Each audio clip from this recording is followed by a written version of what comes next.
Hear that? That's the sound of a patient whose health data is protected from a cyber attack. And that's the sound of a financial system that's digitally secured from bad actors.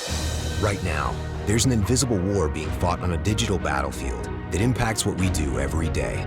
That's why at Peraton, we do the can't be done to help protect the vital systems we rely on. Because if we don't, the alternative is unimaginable. Peraton. Hey, it's Matt from the Direct-to-Video Connoisseur here. Thanks again for listening to the DTVC podcast. Before we jump in, I wanted to quickly let you know that my new novel, A Girl and a Gun, is available on Amazon now, both on Kindle and paperback. It follows Justin, a successful writer whose past as a scriptwriter for a fetish porn site comes back to haunt him and threatens to derail his career. As he's picking up the pieces, he gets an opportunity to make a movie called A Girl and a Gun with a rom-com star. Justin may have bitten off more than he can chew, though, because she's notoriously difficult to work with. If you're interested, you can find the link on our webpage, along with the link to my first novel, Chad in Accounting. If you have any questions, please reach out, and I thank you for the support. Now, on to the podcast.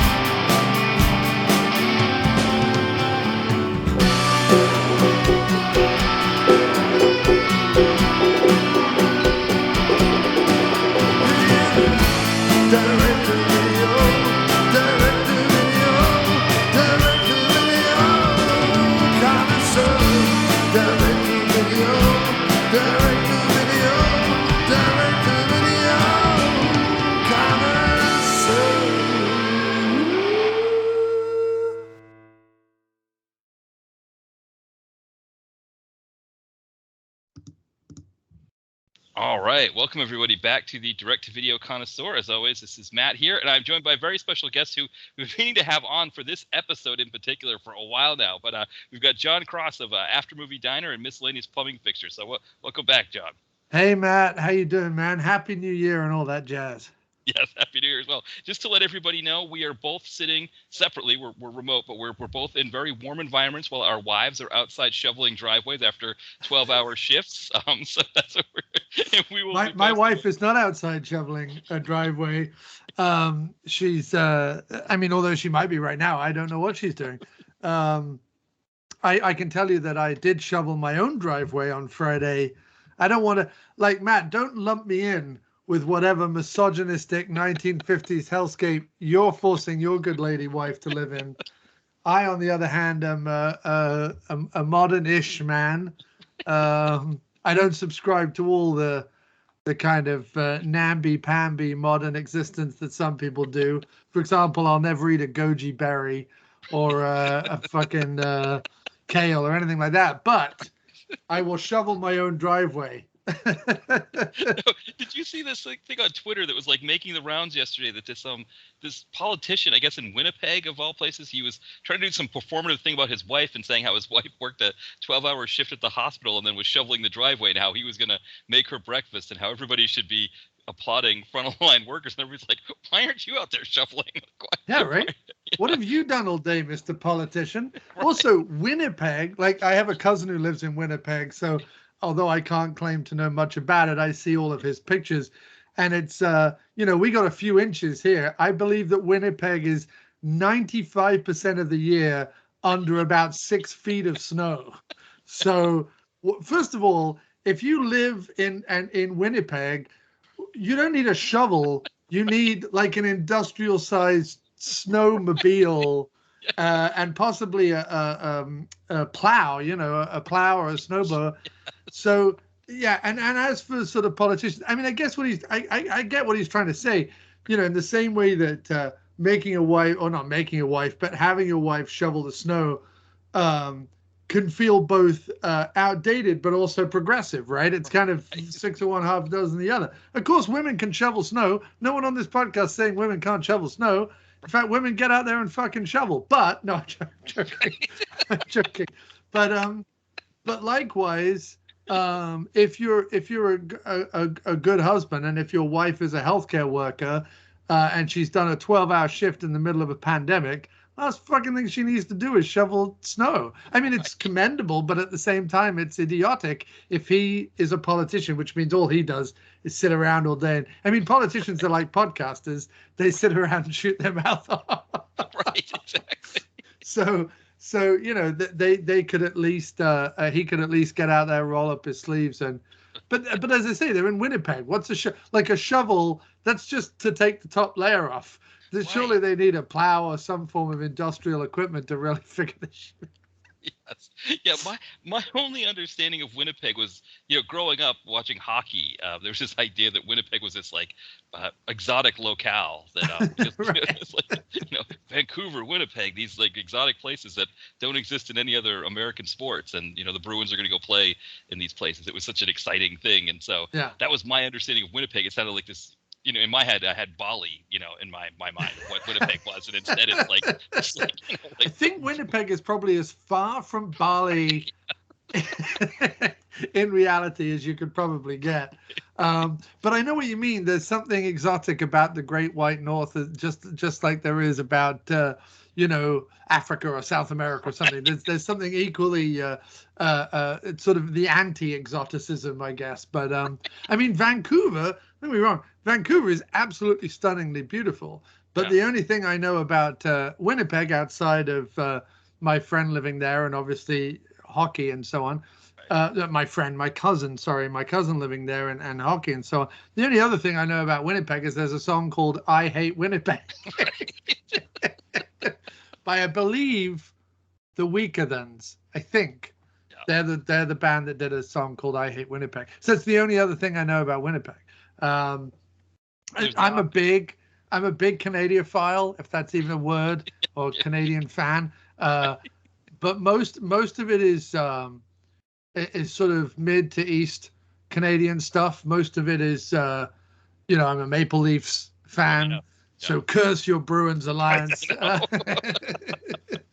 I love Tragically Hip. They're from Kingston, Ontario originally, and then the Kids in the Hall, who I think are from all over the place. And in fact, I do believe that Kevin McDonald from Kids in the Hall certainly lived in Winnipeg, if not still lives in Winnipeg.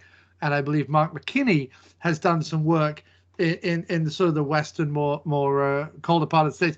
But in general, most TV and stuff is made in the Toronto area, and I believe Kids in the Hall were kind of based there. I think. I'm right. Yeah, one of my favorite Kids in the Hall sketches is when I think it's Foley like walks around a set, like backstage on the set, and just starts grabbing things and breaking them and telling the Canadians watching that this was their taxpayer money going to like this Ming vase that he just like smashed, and which of course in America, because we don't, I guess if they could do a sketch like that on public television, I guess, but even that would be like, this is your donations going to this smashing here. No, definitely. And I absolutely love Kids in the Hall. In fact, I just recently, although I have all the DVDs, I recently started rewatching them on Amazon Prime, because, although weirdly, so Amazon is producing their new show. They're doing a new sketch show, I think an 8-episode sketch show. And they started shooting during the pandemic last year. And they got access to, you can watch on Prime all the series starting season 2 onwards, and you can watch the pilot episode of season 1. But for some reason, the other 20 episodes or whatever of season 1 are not available on Prime. It must be a rights thing. Now, I know that in the States, when they premiered, they were on HBO, I believe, and then moved to Comedy Central. Right. I think that's what happened. So maybe Amazon has the rights to the Comedy Central ones, but doesn't have the look, who knows? But I've been rewatching season 2 recently, and just reminiscing, because for me, and I've probably told this somewhere else, but growing up in the UK, I had this, everyone in the UK who's my age, whenever we meet and we start talking about our families, we find out we have Canadian cousins, almost everyone. Right. It's like in the 70s when my mum's cousin Adrian is the one that emigrated to Canada in the 70s. So it's like our parents' relatives or cousins or brothers or sisters or whatever had a mass exodus. they were like, where is still roughly in control of the Commonwealth? Like you can either go to Australia or Canada or maybe down in the islands somewhere. But in the 70s, they were like Australia, Canada, Australia, Canada. Some went to Australia, some went to Canada. The majority apparently went to Canada because every single person I know in their 40s in England is like, oh yeah, I have Canadian cousins. Everyone has Canadian cousins. So you've got the English to blame for about probably a third of the Canadian population. Yeah, I actually discovered that most of my family went through Canada to some, or spent some time in Canada before they emigrated to the United States. I mean, the French part of my family, of course, was, from Quebec and moved to, they spoke French and all that. But I found out that like all of the Irish and English on my mom's side all came through like Prince Edward Island and those places. Oh, yeah, so it's like they went to England first. Like I think they kind of did like what you were talking about. Like, let's go to Canada. Went to England, spent about like, 5 minutes there, was like, no. Especially in the 70s. England was so bleak. We had like our moment in the 60s where and everyone always thinks of the 60s as sort of the entire decade with like the Beatles and Bowie and all this stuff and Carnaby Street, and they think of like this. That was like a year and a half. That was like a year and a half. Like the rest of the time, it was just this bleak, gray hell, post World War II poor hell.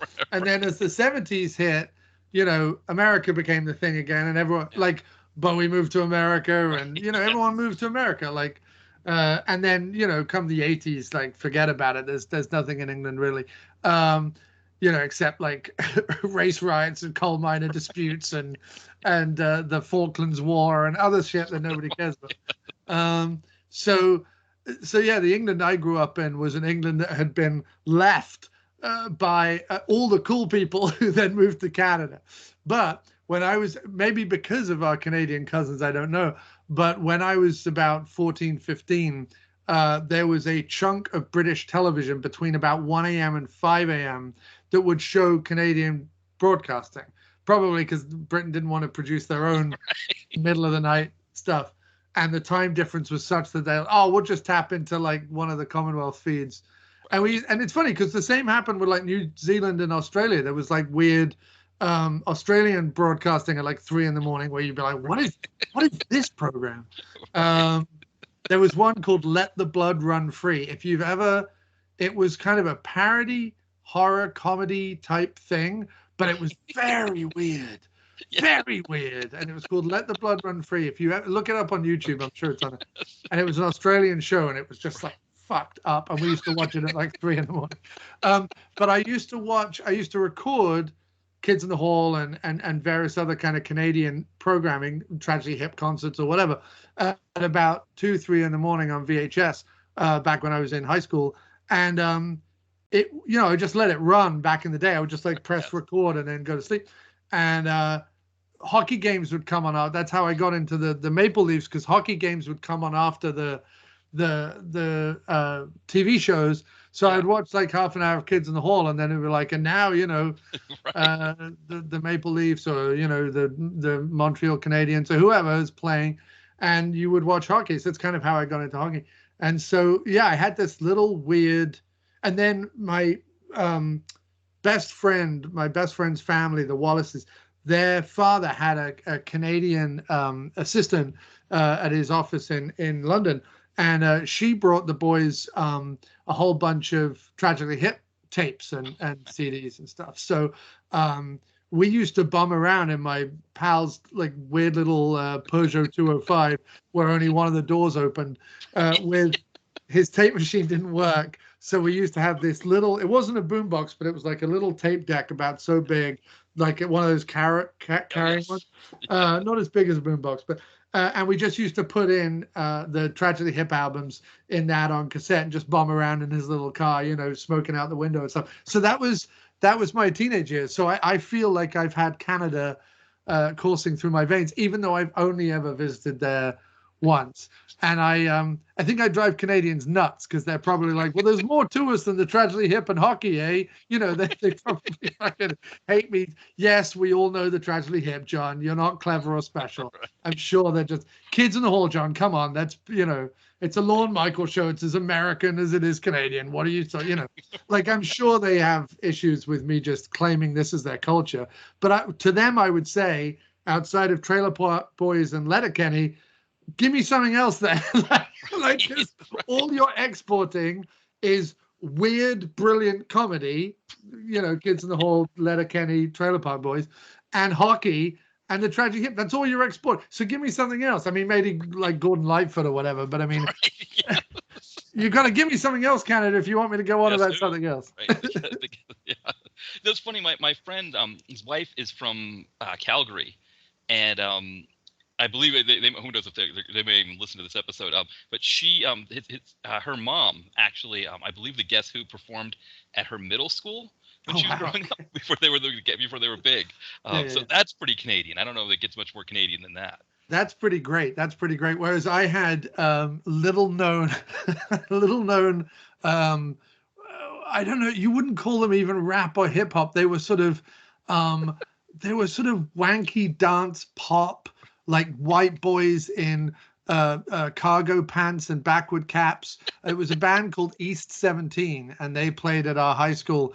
And the joke was that the reason why they played at our high school was that a girl had sent off for one of these like Just 17 or Beat Teen magazine, whatever things, as a joke. Like, she'd entered the competition as a joke, not thinking that she would ever get a response. And instead they won. And it was so embarrassing because she was so mortified that she had won. And what happened was the deputy headmistress got her up on stage, and was like, so you're all welcome. We've got E17 playing. We know how, and they came out and were doing their whole bit to a backing tape. They didn't even have it was just a backing tape, and it was just a bunch of like spotty white dudes with baseball caps and cargo pants on. And I'm like, this is awful. And everyone was sort of taking the piss out of it. And she was just mortified. She was like, I entered it as a joke. So that's what happened in my high school. You know, it's funny when I went to England. So I've actually never been to Canada before. Like, I've had like a few trips planned that for whatever reason, either somebody's illness or snow. Usually it's snow is what would cause us to cancel our trips. But it's normally the 95% of Winnipeg that's under 8 feet of snow every day. Yeah. But at 97, I went to England. I was 18, senior year of high school, and I remember I think we were in like Leicester Square in London. There was like a whole bunch of like shops, like a whole bunch of like stands where people were selling shirts and stuff. Yeah. And somebody was selling an NSYNC poster, and I'd never heard, or the Backstreet Boys, one of those. And they hadn't made it to the U.S. yet. I was like, this stuff will never make it in America. Nobody will ever like this stuff. And here I am, 25 years later, hearing a Backstreet Boys song in a commercial for cell phones still after all of that. Yeah. But yeah. Well, it was funny. There was almost to pay us back, I guess. Similarly, in the way that after the 60s and early 70s of British music sort of taking America by storm, I mean, whether it's the Beatles, the Kinks, the Rolling Stones, Led Zeppelin, you name it. I mean, even Jimi Hendrix, who's obviously American, but he got his start in the UK. Like, he was not a big deal over here until he got his start in the UK. Just like that, America rolled up its sleeves and went, right. And then the 80s come in, and it's just all America all the time. Coke and Pepsi, Michael J. Fox, who I know is Canadian, but still, it's just the whole thing. Wall to wall Americana, Ronald Reagan, the whole bit, Mr. T, the A-Team.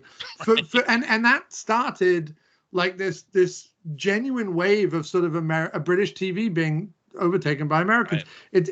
It's funny, when I first moved here years ago, coming up on 15 years now, a lot of people didn't understand that I had exactly the same frame of references. They didn't have the frame of references I have. I couldn't talk to them about, Blackadder or whatever, or Fry and we used to Laurie. watch Blackadder. That was on PBS here. Yeah, I mean, some people, the right people know about the young ones and, right, Blackadder and stuff like that. But I mean, not a lot of your average, Americans know about it.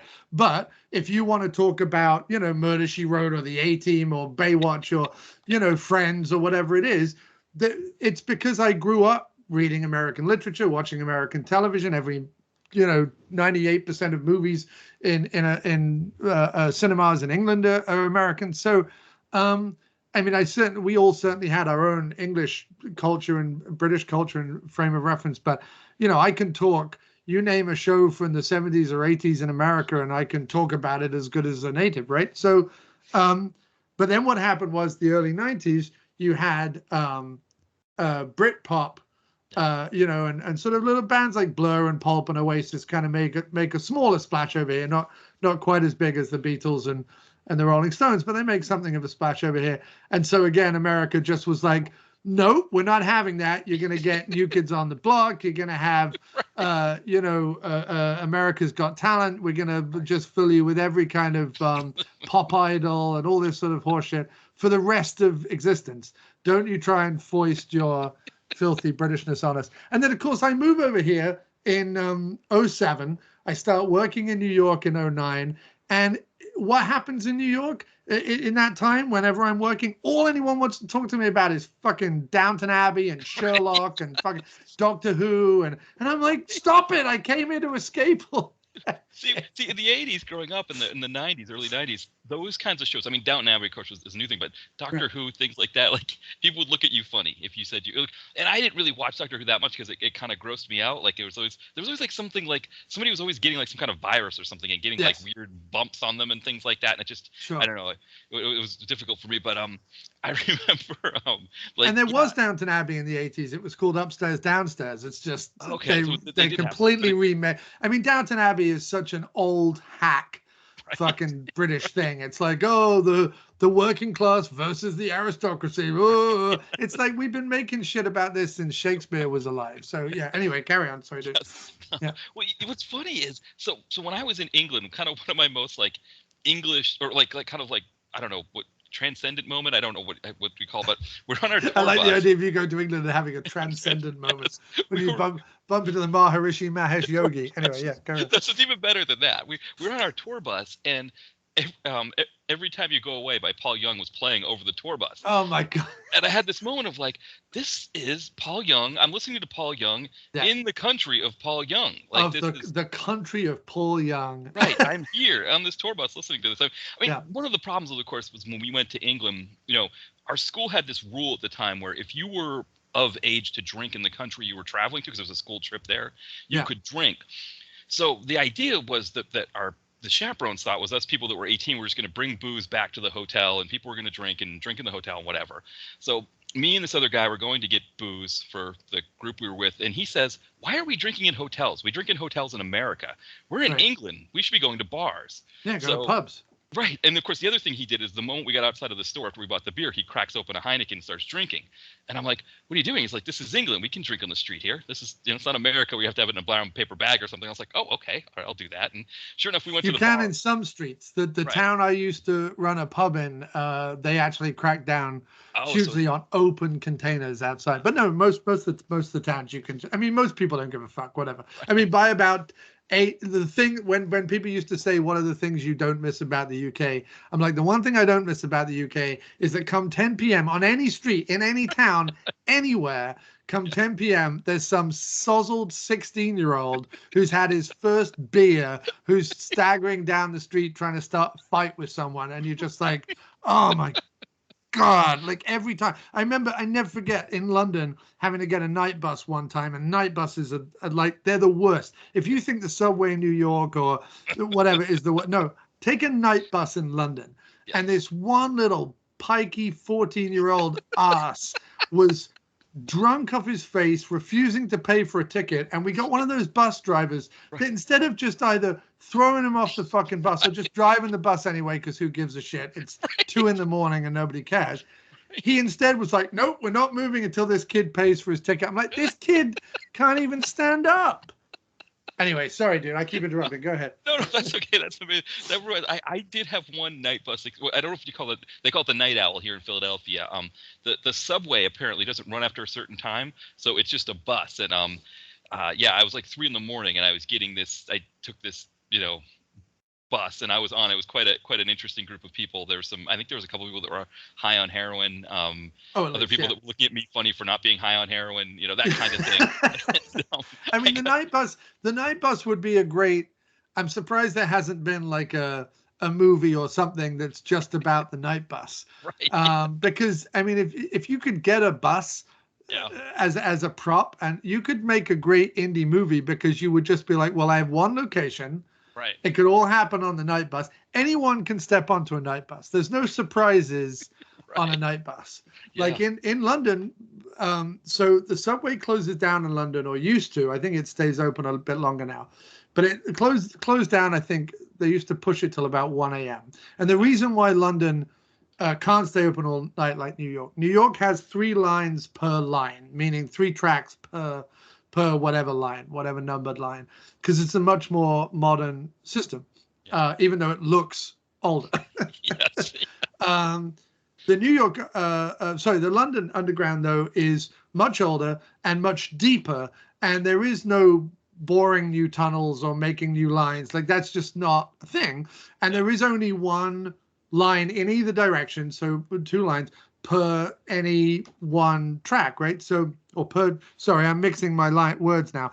2 tracks per line, right? So there is no staying up all night, because every single night the tracks have to be checked, the trains have to be checked, everything like that. And I think they got it down to like close between 1 a.m. and 5 a.m. in time for commuting, checking the lines and stuff. But it's a real push, and they trying to do 24 hours on the London Underground is difficult, but so therefore they have these night buses, and the night buses again they'll go anywhere in London. It's not like New York, where it's just like, well, it goes from 83rd Street to 83rd Street, and that's your lot. Like the buses go anywhere and everywhere all night long, and anyone can walk onto a night bus, whether it's like you say, a crack fiend 16-year-old with a gun, or whether it's a 85-year-old man dressed as a bumblebee screaming about socialism. Like any of those things are possible, and not only that, but are to be expected.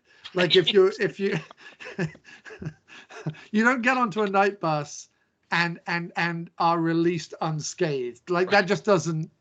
You will get vomit on you. That will happen, and you just have to accept it. I mean, we have been, the only time I was almost mugged was on a night bus. My ex and I were on a night bus some years ago, and some kids tried to get us to give us our wallet, and they were like 15, and I'm like, fuck no. You know what I mean? And I just stood between my wife and the kids, and I was like, listen, if you want to come at me, by all means, but this could be hilarious, because you're drunk and high, and I'm completely sober, and I'm about 8-9 years older than you, and I'm pretty sure this won't end well. So, and I'm not even a tough guy. That sounds like I'm trying to be a tough guy. I'm not a tough guy. I'm just saying these guys were so wimpy, and their attempts to mug us were so pathetic that a strong fart would have blown them over. These were not people to be threatened by. But no, I mean, that's to be expected. You don't get on a night bus and expect, I'll be taken to my stop. I will be able to vacate the bus normally, and that'll be a wonderful journey. Thank you very much, Mr. Bus Driver. A doff of the cap to you, and maybe a shiny penny. That's not the way this thing ends. Yeah. Well, that's like when I was at the one time I did it here in Philadelphia, because I think Philadelphia must be the same deal, that there's just, because they only run the trains so late, and then they start again early in the morning.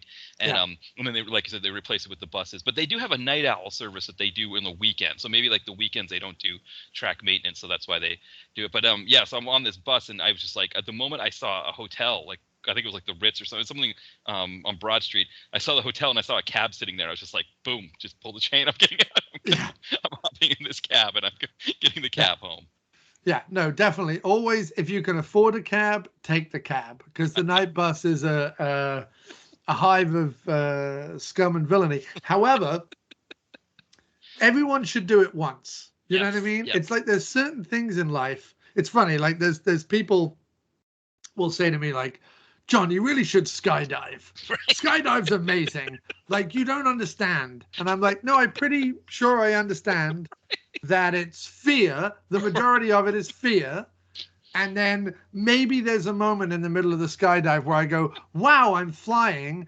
Then my brain kicks in and I go, I've got to land. Then fear again. Then I land and I'm like, all right, I've done that. And it's just right. So there are a lot of people that talk to me about, oh, you've got to dive, you've got to skydive, you've got to, climb Mount Kilimanjaro, you've got to, whatever. Right. I actually don't have to do any of those things. Right. But I would recommend that in life, and I'm just talking about a realistic expectation of putting yourself in situations that everyone should be in at least once. And riding a night bus is something that everyone should do at least once. Just once. I'm not asking you to make a habit of it, but you should. It's like everyone should do manual labor or a factory job or a fast food restaurant or something. Everyone should do a menial job at least once in their life. Maybe many times, but at least once in their life. You should just do it, because it's not about like everyone's like, oh, I've got to, do a Tough Mudder, or I've got to run a couple of fucking marathons. This doesn't test your resolve on anything at all. All that means is you can run a marathon, but that's a useless skill that doesn't benefit anyone anywhere in existence except you. It's a purely selfish endeavor, and by all means go do it, but I have no time for you whatsoever. If you've cleaned sick out of a pub sink at 3 a.m, with your bare hands, then you can come talk to me.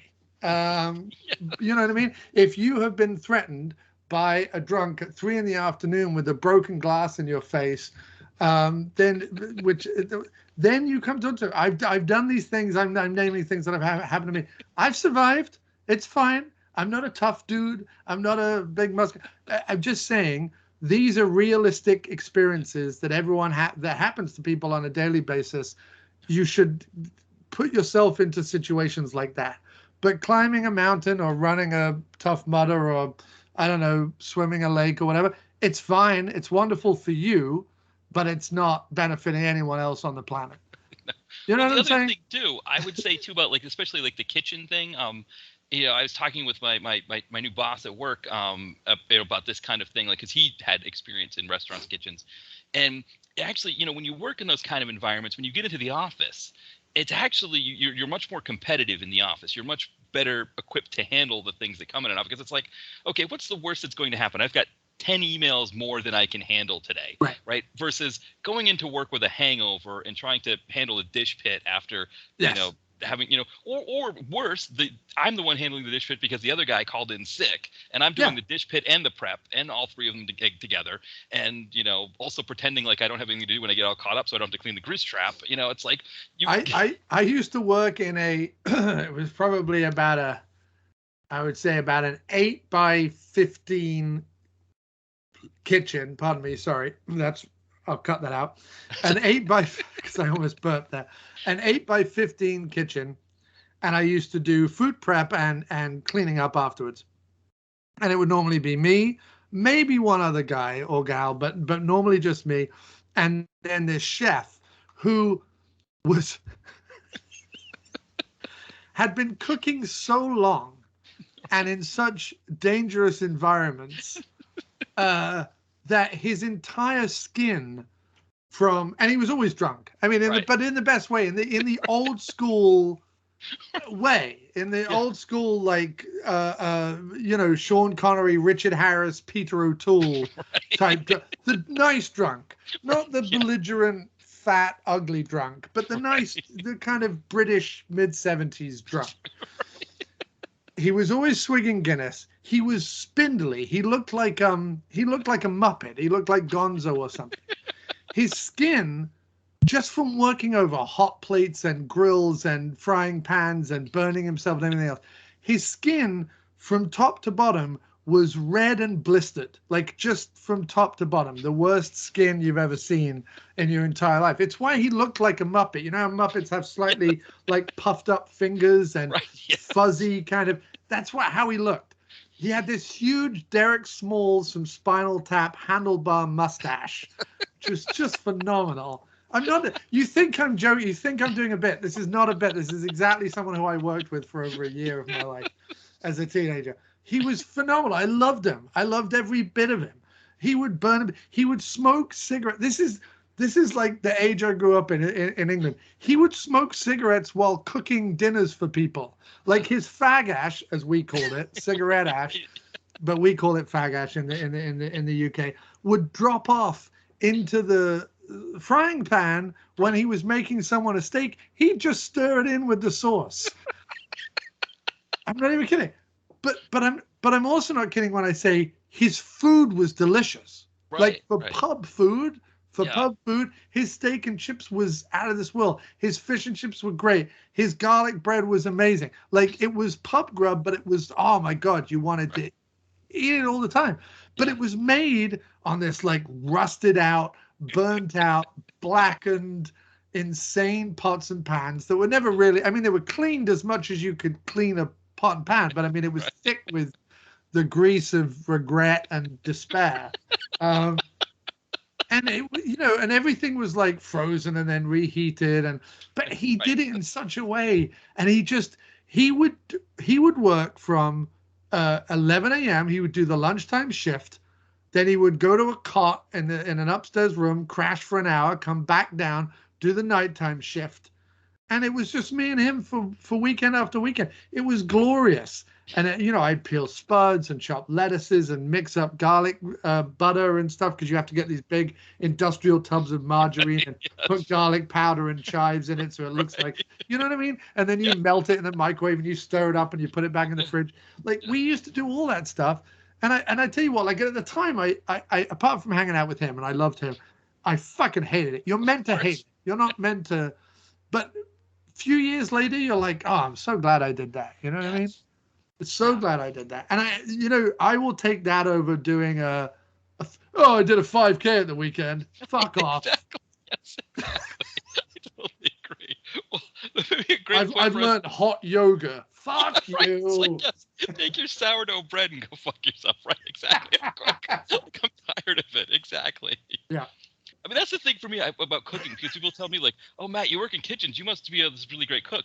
The thing I've learned to do is manage leftovers. That's what I've learned. It's like how to make food out of leftovers, how to take one meal and make 5 meals out of it. Like that's the kind of, or I had a cook in a kitchen who taught me how to make a teaspoon out of the middle of my hand. Like you could just pour in. So like if I can't find the teaspoon and I just need to measure, just dump it in my hand and just dump it in. It's like we used to make a vat of. Basically, essentially like beef and mushroom stew at the beginning of the week. And then that would be either pie filling or stew, or even like he would even like take chunks out of it and make it into like a stir fry. Like he would do whatever it was. It was just meat, gravy, mushrooms, and vegetables in a big old fucking pot. That would start the week, and he would figure out meals from that for the rest of the week, and people loved it. People would come in droves. It was some of the best.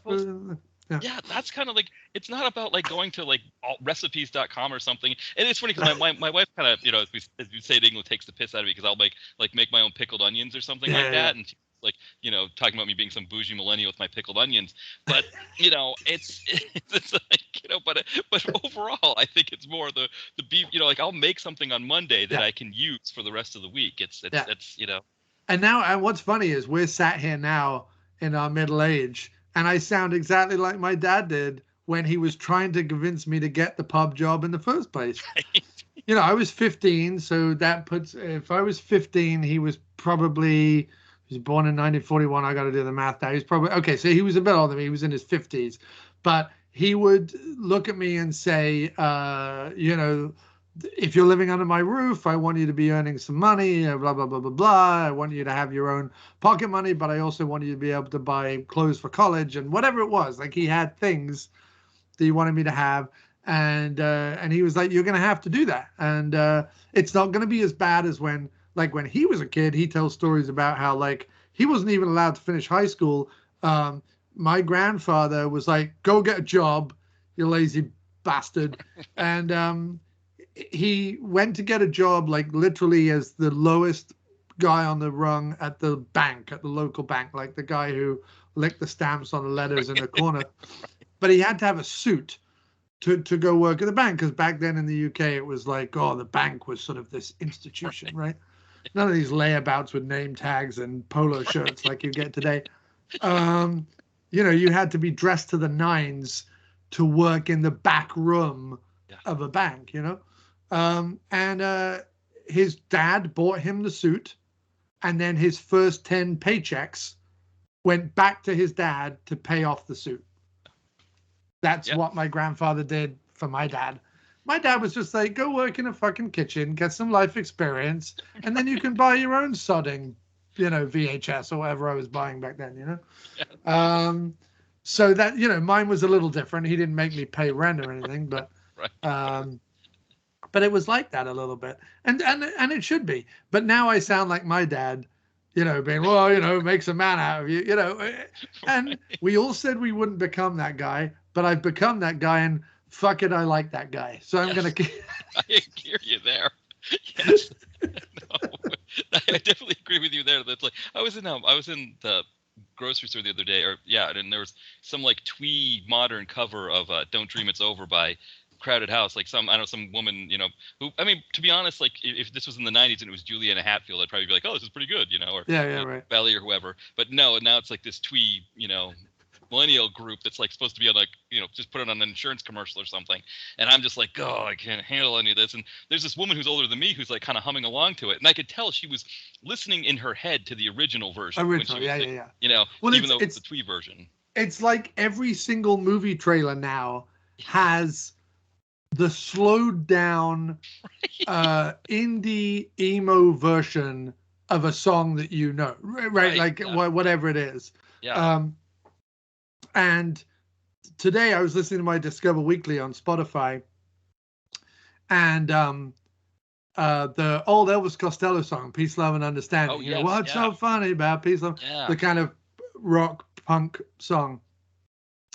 This song started, and it was like this slow, dirgy song, and then the lyrics started. I'm like, oh, this is "Peace, Love, and Understanding" by Elvis Costello, but done by like some emo chick being very earnest. You know what I mean? What's so funny about peace, love, and understanding? And I was like, after the first chorus, because I kind of wanted, I was like, I like the song, and I'm going to try and go with it. And I'm driving along while this was playing. And nowadays on the car, they have the controls for the thing just on the wheel there, right? So I'm driving along, and I'm listening to it. And then the second verse kicks in, and a dude starts singing similarly like emo and earnest. And I was just like, nope. Yeah, boom, next track. Yeah. I'm like, don't try and fob me off with your slow, dirgy, emo, earnest versions of songs that kick out. You listen to the original Elvis Costello song, and it's like this driving thrash punk song. And yes, it's about peace, love, and understanding, but it's also about like a whole bunch of other stuff. And yet here these fucking millennial wankers come along with their, how about we slow it down and make it mysterious? How about you don't? How about you write your own fucking song, you lazy bastards? And as you're describing it, I can just see like the shitty health insurance or car insurance commercial of like fucking like actors, like, oh, look at this couple with their baby, and it's, oh, there's the old couple dancing or something, and oh, look at these, it's like you can see like all of that bullshit just playing over that song. And so it's like, as you were describing it to me, I was just imagining the shitty insurance commercial that. Oh, it's totally on like a, it's on like a, even worse than insurance. It's probably on like a beer commercial or a car commercial or something. You know what I mean? Something that's a complete indulgent, like something like a, blue jeans or something, like something that's just such a fucking, and they're like, yeah, let's make Pepsi mean something in the world. Yes. It's a fucking soda. It doesn't need to mean anything. Yeah. This is Nike for equality. No, your shoes. Like, you'll tell me that you believe in equality when your shoes are not cobbled together by children overseas in some country that you're not paying very well. Then you'll prove to me that you care about equality and fairness and humanity. Until then, shut your neck and sell me sneakers. I don't even fucking. Well, because that's the point, that for them, it's not about like selling it. The idea is to make the millennial, whoever it is, we keep killing the millennials, I guess, but whoever it is, feel better about themselves. Like, it's Gen Z now. I think it's Gen Z that we're against. Is that who we're against? I don't know. Yeah, it could. I mean, I feel like millennials are all in their 30s now. Like, millennials are. We say as Gen Xers, and I'm kind of on the border. I'm kind of what you call a zennial, but I can remember growing up in an analog world, but I also know how to use technology. They say that Gen Xers are more analog and less technological, whereas millennials, where they do say millennials grew up knowing only technology. So I'm sort of in that middle group, and definitely more analog than technical. But I think Gen Zs have surpassed millennials as the people we all hate now. We still hate the boomers. They're still horrible on that end above us. But we also hate the very young. And the reason for this is it's a genuine reason. I know a lot of people hear us as like middle-aged men just, drowning in a sea of mundanity and ennui, knowing full well that we'll never amount to anything. And they're right. They are right.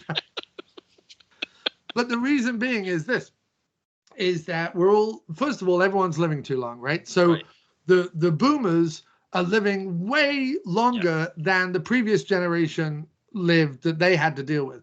The previous generation that they had to deal with, our grandparents' generation, they either died or retired at 65, and the boomers were able to take over and run the world pretty much for the last 50 years, like without any interruption or challenges or anything, right?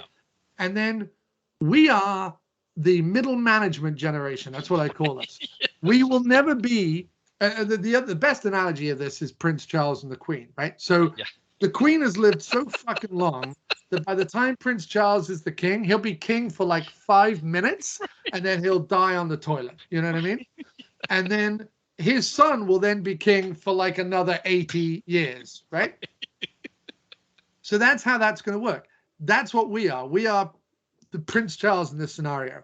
The boomers will stay on the metaphorical throne of power, meaning corporations and politics, until they're in their 90s and keel over because they've just got too much money. Like, the money has become too much for them that their heart gives out. They've eaten too much money. And then we will be in power as a generation for like a gnat's whiskers, like we'll be in for just a second before some millennial, some Gen Z comes up behind us and goes, fuck you, grandpa, and overthrows us. And then, I don't know, ushers in a new age of hemp shoes and, I don't know. Well, I don't even know. I don't even know what I'm angry at anymore. Well, if you look at Biden's probably the best example of what it's going to be like for us, because he's in that generation between World War II or greatest and boomers. He's like that silent generation, whatever. And he's the only one who's been president from that generation. Oh, and he'll be president for like, maybe 2 more years, and then he'll either die or someone will take over. Right. He had to wait till he was 80. They had to wait till he was 80 for them to get their. Well, the only moment we had, we may have even had, I hate to say it, we may have even had, like, Obama may have been our moment.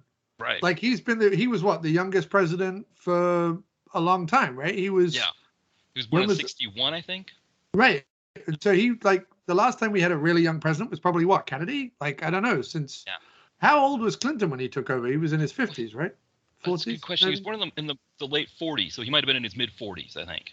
Okay, so maybe Clinton, but in general, presidents are much, much older. Oh, yeah. Whereas Biden is, like, we maybe had our moment with Obama, and now it's going to be either Biden or like some 30-something who doesn't know his ass from his elbow. You know what I mean? Like, it's going to either be old fart or young fuck for like the rest of our lives, which is why I've given up on all of that. Yeah. I've given up on all of that. I'm not going to solve climate crisis or climate change. I will do my bit when Kim and I get a house. If we can get solar, we'll get solar. I agree with that. I'll cut down how much beef I eat and eat less beef. And I'll recycle. Like I'll do what I can, but I'm not gonna I'm not running for office. Right. Doesn't matter who I vote for, the government always gets in, right? So it just is what it is. But I'll do my bit, but I'm not going to solve that problem. I'm not going to solve the divisiveness in America because people have, in Bill Hicks's words, they've forgotten how to judge correctly. They've forgotten to look at something and just go piece of shit and walk away. Every judgment has to be some big, outrageous, extrapolated doomsday machine that is never going away. And we've lost our. I'm never gonna solve that. Like I'm just not. So, and we've talked about this before. My theory is that I will do what I love to do, which is watch movies, travel, make movies, make music, do that kind of stuff, and I will promote others' creativity. That's going to be my little thing. That's my little niche. I'm going to slot into that. People may never notice, or they may understand exactly who I am. Either way, that's fine. I don't care, and I'm going to be free of judgment, and I'll just do my thing. And because to be honest, I'm too old, too tired, don't care anymore. I just don't. You've all lost your minds. Everyone's listening. One thing I will say, if we go back to like the whole like sourdough bread craze or whatever, all the performative shit that people were doing during what is the fucking thing that they put in the jar that you have to sit for like 40 years to make it? What do they call that? The yeast or the but it's called something. It's starter. Like the starter. That's it. Yeah. Everyone was like, "Oh, have you got your starter yet?" And I just wanted to punch them in the neck. I can go down a supermarket and buy bread. That's what we weren't meant. You know what I mean? We've meant to grow out of. What are you, Amish? Like figure it. Anyway, sorry.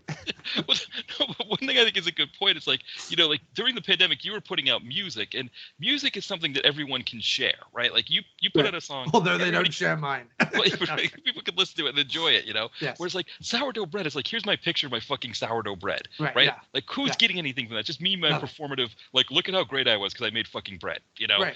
Yeah. And I've done something that literally mankind has figured out for thousands of years, right. Well, hundreds of years. We all get it. Like the cavemen discovered tools. You're not, impressive because you bought a pitchfork. Like nobody, like it doesn't. I'm not interested.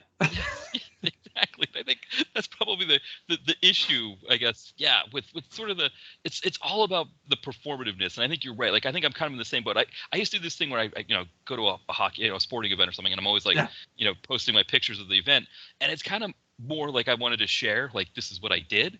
Right. But then I realized I think it's like people are posting to be like, look, I did something better than you today. Right. Well, I think that's the problem with it. It's not that you made bread. Go make bread. I applaud you for making bread. That's wonderful. It's the smugness with which you do it. And look, I'm willing to accept that 70% of the people who post about making bread are just happy about their achievement. They're not trying to be smug at all. Right. They're just like, I accomplished something. And listen, I get it. I learned to drive in 2021, right? This is something that for 30 years had kind of haunted me. And I'm not kidding, like psychologically, to get real for a minute, Matt, it had psychologically haunted me for a long time. I learned to drive. I achieved that. I was very happy about it. I did some posts on Facebook about it. I didn't take a lot of pictures or whatever, but I did some posts, and I tried to write in the posts an explanation of kind of why the achievement meant something to me. And then after that, do you know what I did? I drove around the place. And I didn't post that I was driving around the place. I just drove around the place for myself, not for anyone else. I just drove around. And I didn't drive around the place like smugly, like, look, I'm fucking driving. Like I just went for a drive because I wanted to go for a drive because it had been 30 years haunting me. And I achieved something and it meant something to me.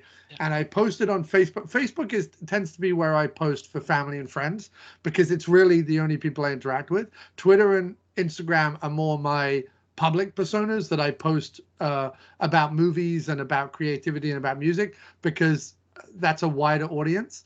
But on Facebook, all I have on there are my family and friends. So when I post about driving or whatever, and the achievement it meant to me, and the kind of mental hurdle I got over to do it, I hope it's reaching someone that actually gives a shit about me as a person, rather than the people listening to this podcast now who might be like, oh, this guy's nice, but I've got no interest in whether he can drive or not, right? And they neither should they. So I get the idea of like, I've achieved something, I've baked some bread, I want to kind of share that. And I do understand that, but they have to understand that as I'm flicking through my Instagram feed or my Twitter feed, mostly what I think about is shut the fuck up with your bread.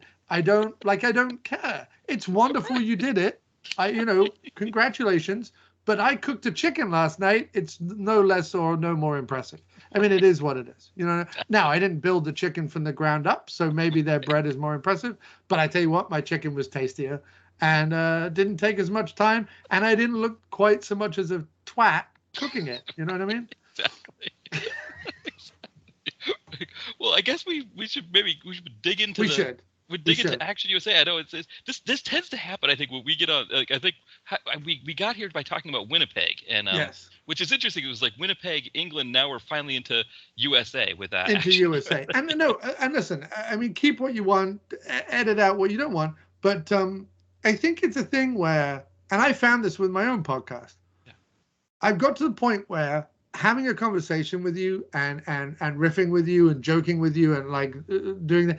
It's taking the place of the pub chat or the bar chat or whatever that we would have in normal scenarios. And podcasts for me are now giving me something that I can't get in everyday life, because I either don't live in a place now surrounded with friends that I could go do that, or we're in the midst of a pandemic. Either one, right? So there's that part of it. Secondly, I think that I love talking about movies, and I'm going to really enjoy talking about Action USA. But I think that you get to a certain point where actually when I listen to podcasts, I like these conversations to listen to. I mean, I love listening about the movies, but I get something out of a conversation like this. I either associate with the people, or I don't associate with the people, or I agree or I disagree, whatever it is. But I get something out of this. So I don't see that. I love this. I love like hanging out with a friend and shooting the shit. Keep what you want, discard the rest. But this makes me happy, and I think it's as valuable as us talking about Action USA. Although I think Action USA is awesome as well, so we'll talk about that. But I don't think we should apologize. In fact, if anything, I'm going ahead right now with my podcast, After Movie Diner, without a regular co-host. I used to have this regular co-host, Jim, and he's less interested in doing the virtual. And his living scenario is not such that he can kind of go away to a separate room and chat all night like we can.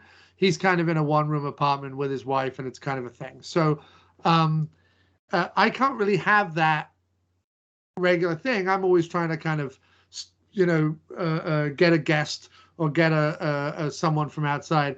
And I had a real rapport with Jim. Like, I had a real conversational thing with Jim. And it got to the point where I much preferred having the banter than I did talking about the movie. And I feel like I have the same with you. And there's a couple of other guys that I have the same with, where I just have the banter. And I like the banter. And the banter is as funny and as interesting to me as talking about the movie. So as I go forward with the After Movie Diner, I want to do this kind of thing where, half of it will be banter and half will be movie. And if people who regularly listen to your podcast don't like that, I apologize. I'm sorry. That's just my taste. That's who Matt and I are when we get together. We banter and riff, and that's what we like to do. And it is what it is. If you came here for Action USA, all you have to do, Matt, is in your podcast description, just be like, the conversation starts at 60 minutes. Right. Well, to full disclosure, actually, because I think we did this the last time you were on for The Expert. I think we did this for even longer, and that's like one of the most downloaded episodes of the show. So I think I think people are good with it too. I think, but I think you're right. Maybe I'll just say, our first hour we talked about night buses. And speaking, no, what I like that. The first hour we talked about night buses. What I did want to say is, and what I feel like we should do right now, we should have done this at the top of the show, but Over the pandemic, one of the things that you and I did was that I designed T-shirts Yes. for you and direct to video connoisseur, and you created a website for the T-shirts. Now, I was going to wear, I didn't do it. I was going to wear my direct to video connoisseur T-shirt tonight. I didn't do it. I just completely forgot. But I wanted to quickly, before we get into the film, if you don't mind, like, did anyone buy a T-shirt, or was it a complete waste of time? Yeah, I think it's there. I've been meaning to. I think some people did buy them initially, and then it's like I got to do a better job with selling everything. I don't sell my book enough. I don't sell I've got like the links for the website, but I mean, if it goes from importance on down, people should buy the book first, the T-shirt second. But yeah. Yeah. No, I was going to wear I have my After Movie Diner T-shirt I was going to wear, but then the thing was I wore it on New Year's and it hasn't been cleaned. So I mean, I guess you wouldn't have been able to notice that it was dirty. No, I wouldn't have been able to smell you. Yes, right. That's one of the great parts about the remote aspect of it. Those kinds of things you don't have to worry about if the shirt's clean or not when you do the podcast. Right. Yeah. But no, I was going to wear my shirt. I love my shirt, which may be self-aggrandizing because I designed the shirt. So maybe like, well, I love how amazing my shirt is. In which case, you're more than welcome to insult me, dear listener, and tell me that I'm a self-aggrandizing egotist. But I do love the shirts, and the reason why I brought it up is because I think that we should pause and tell everyone to go buy a T-shirt right now. If you like Direct to Video Connoisseur, if you've been listening these many years, if you like the blog, Matt is toiling away here, doing a ton of great work, shining light on obscure movies and action movies and straight to video movies, and I love him for it. And he needs to be, subsidied or get recompense for this, and that is buying T-shirts. Matt, I will tell you a genuine story. The other day, I was looking into, because years ago, I had done long before she called her very short-lived YouTube series, Roth Rock and Roll. Yeah. Years ago, I did a series of Cynthia Rothrock movie watchings that I posted about on the After Movie Diner page on Facebook. And I saw a whole bunch of her older, like weirder ones, Manhattan Chase and Fight to Win, and a bunch of weird ones that you don't normally go to watch. And I watched China O'Brien and the other ones as well. But it was right in that part where I was like Dr. Action. I was still doing the show, and I was kind of getting deep into the action stuff. Anyway, I kind of started the new year, and I had been. Last year was odd for me with movies, and odd for me for the podcast. And I don't want to derail this any longer, but I certainly wasn't feeling it. For some reason, I went into 2022 and I'm really feeling it. I just spent the weekend watching movies. I listed like 15 movies or something on Letterboxd that I watched, and I'm having a ball, Matt. I'm having a ball. I'm loving it. And I was like, it's time to get into those Cynthia Rothrock movies, because Tiger Claws 1 through 3 has just been released on the amazing Vinegar Syndrome Blu-ray, and I really hope that they release a lot more of her stuff. They've done Martial Law 1 and 2. They've done Tiger Claws 1 through 3. I really hope China O'Brien 1 and 2 and Lady Dragon 1 and 2 are fast behind. I really do, because they need releasing in this country as well. So does Righting Wrongs, by far her best film. Righting Wrongs needs an American Blu-ray yesterday. But we're getting Alligator, which is a Blu-ray that we thought would never, ever come out because of rights issues. And we're getting Alligator. We're getting Brain Candy. Talk about Kids in the Hall earlier. We're getting a Brain Candy Blu-ray. That's been announced. Righting Wrongs is the next one, man. They got to release Rothrock Righting Wrongs. However, I was going through her IMDb page, looking through all the movies of hers that I haven't seen. And there's only a handful. I've seen most of them, but there's only a handful. And I came across like a couple of very obscure ones. And I clicked through to the IMDb page, and the only professional reviewer on there is you, dude. It was like Direct to Video Connoisseur is the professional reviewer of this obscure fucking Roth. I think it was Hostage. Yes, because the guy who was in the movie, he commented on he's like, "How did you find this movie?" That was way back in the old Cinemageddon days. I had it. I got it from there. It warmed my heart, man. It warmed my heart. There I am, a fan of your show, a fan of you, a fan of Rothrock, going through her IMDb page, and whose reviewed. Like, I expect comeuppance reviews because they've been going for, decades now, and they buy, he just buys VHS like it's going out of style, and it went out of style 25 years ago. But to find your review of a Rothrock movie I've never heard of, it warmed my heart, man, and it just made me think this is the reason why we do this. Yeah. So that's what I'm saying to everyone listening. Show Matt some love. Go on the did you do Threadless or Cafe Press or Redbubble? Yeah, so the Threadless. link is on the top of the blog page. So if you're on the blog page, the only thing is if you access the blog through your mobile device, you have to use the web version because I don't think those banners pop up on the mobile device. And then the Facebook page has the banner as well. So yeah. But no, go buy a T-shirt from Matt. Support direct-to-video connoisseur because he's doing the Lord's work. And I don't even believe in the Lord. So he's doing Rutger Hauer's work, is what he's doing, or Gary Daniels' work. I mean, you pick your deity of choice. I try where I can to kind of go down these funnels of doing obscure Donald Pleasance films or obscure Eric Idle movies. But you are doing the true works of covering Gary Daniels, Fred Williamson, Cynthia Rothrock, these people who I adore and love and need that niche exposure in my life. And I think you should be supported for it. So everyone, this has been a commercial for the direct-to-video connoisseur T-shirts. Go buy them. Thank you so much. I really appreciate it. And I also really appreciate the great work that you did. People that are listening, John did some really great designs for the shirts that great, like kind of nice, like, Serio 8 Santiago type movie covers and really great stuff. And also for people out there, like the new background that we had. So the original background was like the logo repeated a bunch of times. That background, I guess it's not new. How old is it? It's like from 2019, I think I started using it. So it's like 2 years now. So I did the design. Well, I did the T-shirts and stuff in 2020. That was when I was sat in my kitchen because my office had moved to the kitchen because Kim and I were both working from home at that point. And in between, panicking that the world was ending, I thought, well, I'll just do some Photoshop.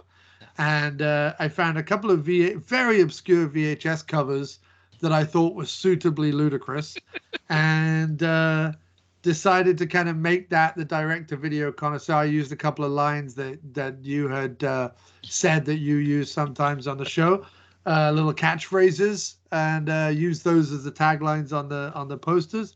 And I just thought, well, what VHS nerd wouldn't want to wear this on their chest? And it turns out a lot wouldn't want to wear it on their chest, but I do, and I wear it proudly, and I wish everyone else did as well. So come on, guys, pony up the $15 and support Matt for buy a T-shirt. Your layabouts. No, it's because you've had quite a lot of influences that you have on the show because the designs for the T-shirts, but then also the theme song to the show is yours. Yeah, I'm amazed that you're still using that. That's incredible. I'm so honored. Yeah, I'm so honored. It's perfect. No, it's really great. I always love it. Just like it kind of just it's. I don't even remember doing it at this point. I don't even have the original file. I think I don't know when I did it. It was years ago. But. You did it. So it was when so it was after the 2 times I was on Drunk on VHS with you, where we were just completely off on tangents about frauding and hobo butt flutes and all those kinds of things. And you and Mo were having your own like kind of podcast night, and you wanted me to do a podcast, and I was going to use the song "Strike Like Lightning." There's the Man Frodo. Man Frodo. Look at that right there, Man Frodo. That's a real thing. Yeah, so it's got a tripod that has Man Frodo written. That's the company. So yeah, and if you're wondering what frauding is, I'm trying to remember which episode was that. Was that the Juggers episode, or was that the I honestly don't know, but there's so Matt was on a bunch of Drunk on VHS episodes that are now housed on aftermoviediner.com and they're available on iTunes and all the other podcast platforms, Spreaker and Stitcher and all that. Mo and some of Mo's fans and listeners and whatever got me as many episodes as they could find in the wild, because Mo had like lost them all moving down to Florida or whatever. So I gathered together as many as I had, and other people that were fans and friends of his sent versions that they had, and I have uploaded the archive, the direct-to-video, sorry, the Drunk on VHS archive, and you're on a handful of the sort of mid run of that show before it became like Sex Shop Confidential, and then Mo just shut it down. Yeah, I think I did 2 episodes. I think I did the I can't remember the name. It's a oh, no, I can't even think of the name of the actor. Like, I'm just drawing blanks all over the place here with the movie. I will bring it up. Give me 1 second. I'll bring it up on the website. Again, you might have to cut this out, or people, I don't know, whatever. Deal with it. Like, I'm looking something up online. Just deal with it. That's what's happening. No, what is the name of that actor? We did Pedro Speos. Blood of Heroes, Salute of the Jugger. Yeah. And then Peter Spellos. You were on Hard to Die. Hard to Die. That's right. Spellos yeah. one. Yeah. So it's either Salute of the Jugger or it's Hard to Die. But yeah, there's the Cue the Winged Serpent episode with me, Doug Tilley, and Mo, which is hilarious. Never Too Young to Die with me and Jamie as guests. There's the Pam Grier episode. I think I'm on. I've got a feeling maybe I'm on.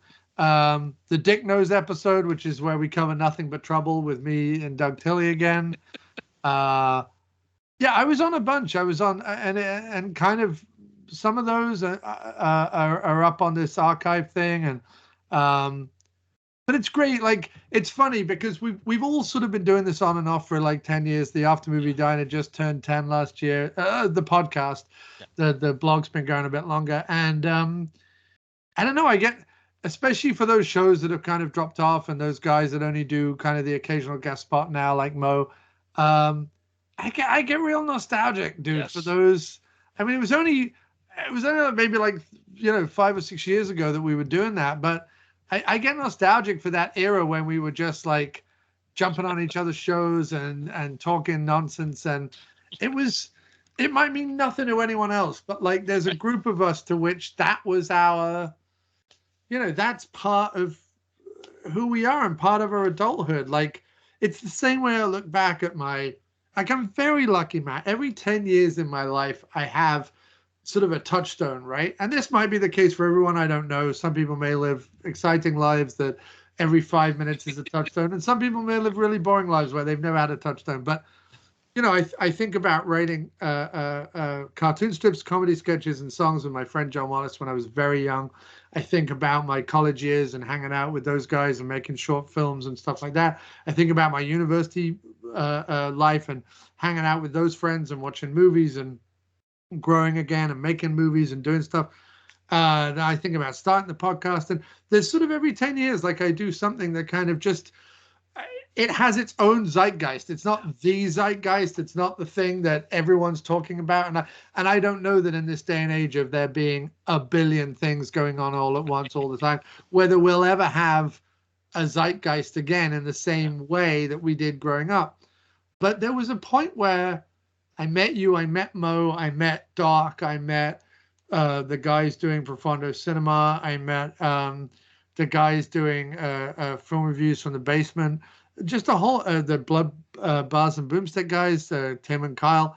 And there was just a period there where we all kind of just hung out virtually. We talked about movies we loved. We found out about movies we didn't know about. We devoured like other cultures and other interests and other, just whatever someone was. I remember when I first met Mo, every film he talked about, like a VHS movie that I hadn't heard about, felt exotic and exciting and interesting and different. Like whatever he was talking about, like because of him, I love Malone and Splits and like these weird movies that no one really talks about, but they genuinely mean a lot to me. Zipper Face just came out. Zipper Face has not been yet released on Blu-ray, but it did get a special edition DVD, probably because there isn't even a film. People don't understand this, but you need a film element in order to make it even worthwhile doing a Blu-ray, because you need to be able to blow it up to either 4K or 2K from the film element. I don't think Zipperface, which has only ever been on VHS, has a film element. Maybe it does, maybe it doesn't. But a DVD just came out over the UK, and Archive in Connecticut, which is my favorite go-to B-movie store, posted about it on their Instagram.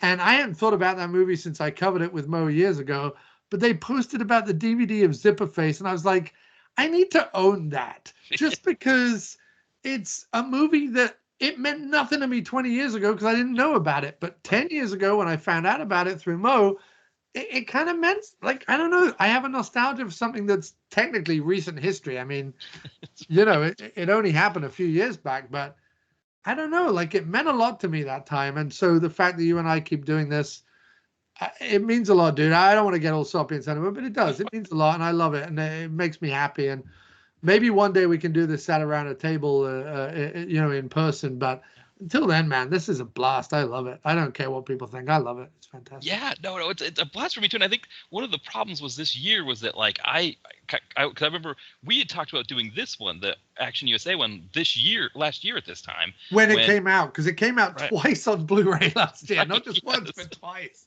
Right. Like, it came out Vinegar Syndrome, and then 3 months later, MVD was like, we're releasing it too. Yeah. And so I was waiting on the free version, like the promotional copy. I think what happened was because of the election and all the kind of, shenanigans that were going on with the post office at that time, that, like, I mean, we got Christmas gifts in like mid-January that were sent in December, early December. So I think it just never made it. It just never got to me or whatever. But it was like one of those things where it's like, I'm waiting for this thing. And then next thing I knew, it was like, I think July or something. And I was like, well, I haven't even reached out to anybody about doing a podcast. And I think I went like a few months without doing one. And then when I came on your show recently to do Critters, I was like, yeah, we still got to do this Action USA episode. Like, you've got to still come on. We got to do this one because I meant to do it a year ago. And I think, so Doc and I did a commentary. So I used to do a show, for people who don't know, I'm mainly known for the After Movie Diner and aftermoviediner.com. But I used to do a show with a friend of mine back in the UK, Paul Croson, called Dr. Action and the Kick-Ass Kid Commentaries. And I forget, at a certain point, Doc was sending me DVDs and Blu-rays and whatever from the UK. I was sending him stuff. I was picking up and buying my own stuff. And I was getting really into all the different levels of action cinema in a way that I certainly remember from the video store days, but I never delved into quite in the way that I've done in the last sort of 6 to 8 years with Doc and everything else. So, like, Gary Daniels was new to me, and Jeff Speakman was new to me, and whatever. I obviously knew Seagal and Van Damme and people, but like, so, and I knew, weirdly enough, I did know Don the Dragon Wilson. Like, his name was a name I knew, and Cynthia Rothrock was a name I knew, but I can't say that I'd watched as many movies of theirs that I have now watched. Yeah. So there was a lot of stuff going on at the time, like I say, about 6 to 8 years ago when Doc and I started doing our show, where it felt like, again, I felt like I got two educations. I got an education when I met Mo, and he introduced me to a whole bunch of stuff. He genuinely did. Like, and when he lived in Connecticut years ago, and I lived in New York, and I was newly single, and my wife had left me and everything, my ex, I came and hung out with Mo like quite frequently. I remember, it may have only been 2 or 3 times, but like in my head, it was more. And I came stay in his little cottage he had in Connecticut. We watched all these things, and he kind of introduced me to a bunch of stuff. And it was very exciting for me. I was like, oh, wow, there's this whole thing going on.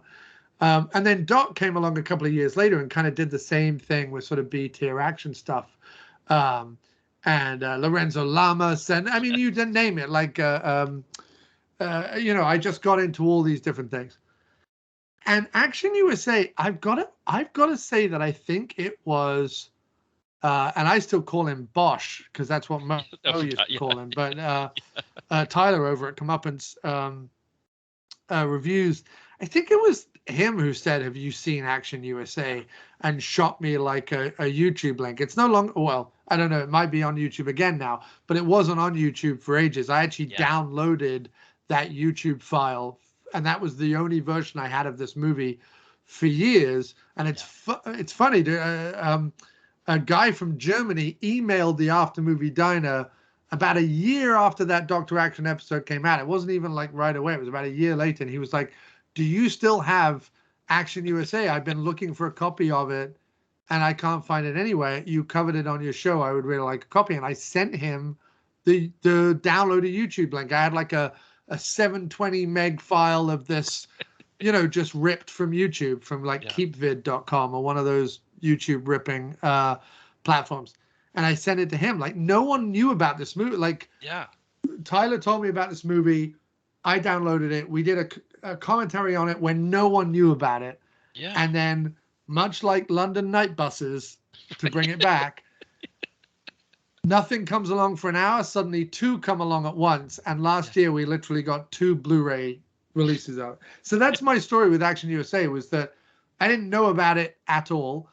I found out about it while going right down a very deep rabbit hole of B, C, D, E tier action films a few years back with Dr. Action, thanks to Tyler over at Comeuppance Reviews. And then out of nowhere, we get a Blu-ray. So that's my history of it. But what about you? So for me, it was one. So that was one of the things too for me when I started the pod or the blog in 07, and I called myself the direct-to-video connoisseur with this. It's supposed to be this whole joke of me being like an Alistair Cook Masterpiece Theater type with my ascot, like watching Dolph Lundgren movies, with a drink and all of this. And of course, I didn't realize that people would take it seriously and be like, "Oh, you think you're such a connoisseur," and and all this kind of stuff. But I also realized like how much. It's clearly a tongue-in-cheek title. Like, who didn't realize that? Right, anyway. I think it would be clearly, but yes. You can't be a direct-to-video connoisseur. Like, that's the irony of it is right there in the fucking title. I would have directors that, like, if I trash their movie, being like, "Oh, you think you're such a connoisseur," and but no. So I realized I've read your reviews. You're very fair. If you're trashing a film, there's no wonder the director doesn't understand it. But anyway. I used to be a lot worse. When I first started, I was all about the snark, and I remember I called Albert Pyun's Mean Guns. I said, "This looks like it was directed by a car commercial director or something." Like I said all kinds of horrible things about movies back then that I look back on. I called Frank Zagarino. I said he looked like a lesbian fitness instructor from the 80s. So it's like, but Frank Zagarino does look like a. Well, I didn't know who he was at that time because again, I wasn't as much of a connoisseur, quotation fingers as I thought I was. But yeah. So Action USA was another one of those ones that was like, I think the thing with Action USA though is I do remember seeing it at the video store, but it was like one of those things where it was like a tier. It looked like something that just looked like it was too hokey for me to watch. Like it, when I was 12, 13 years old, it was like, I'm going to get something like, because I remember I rented Dune Warriors because I had a buddy over who was into sci-fi and I thought it was a Dune thing. And then we're watching it like, this is horrible, and so it was like, I didn't like purposely always seek those movies out. We kind of started a little bit, as I got a little bit older, but by then, of course, I had lost track of Action USA. And then I think it was also, I believe on Comeuppance, I think like it's one of the most highly rated films on there. Like, and it's one of the few that they gave 4 stars to. And so I was like, okay, now I've got to watch this. But then it was like one of those things where it was like you said, like they had gotten rid of the YouTube video of it. It was only available for rent on Comcast. And then when the Blu-rays came out, I thought, okay, this is a really great opportunity. I get the email from, I think it was Clint Weiler. I think it was his name that sent out the He's MVD. no longer there at MVD, but he was the MVD marketing guy for a long time, yeah. Yeah, and I think one other thing too that may have happened was I asked for the promotional copy of the RoboCop they put out. Yeah. And I was supposed to review it, and I never did. I never got around to it. And maybe it's possible. Oh, because they put out Arrow's RoboCop, I think, right? Right, exactly. Yeah. So maybe that's what it was too. Maybe there's like, this guy he just wants the free copy and he's not going to review it, so we're not going to send him another one. I don't know. But for whatever reason, I ended up getting the copy of it.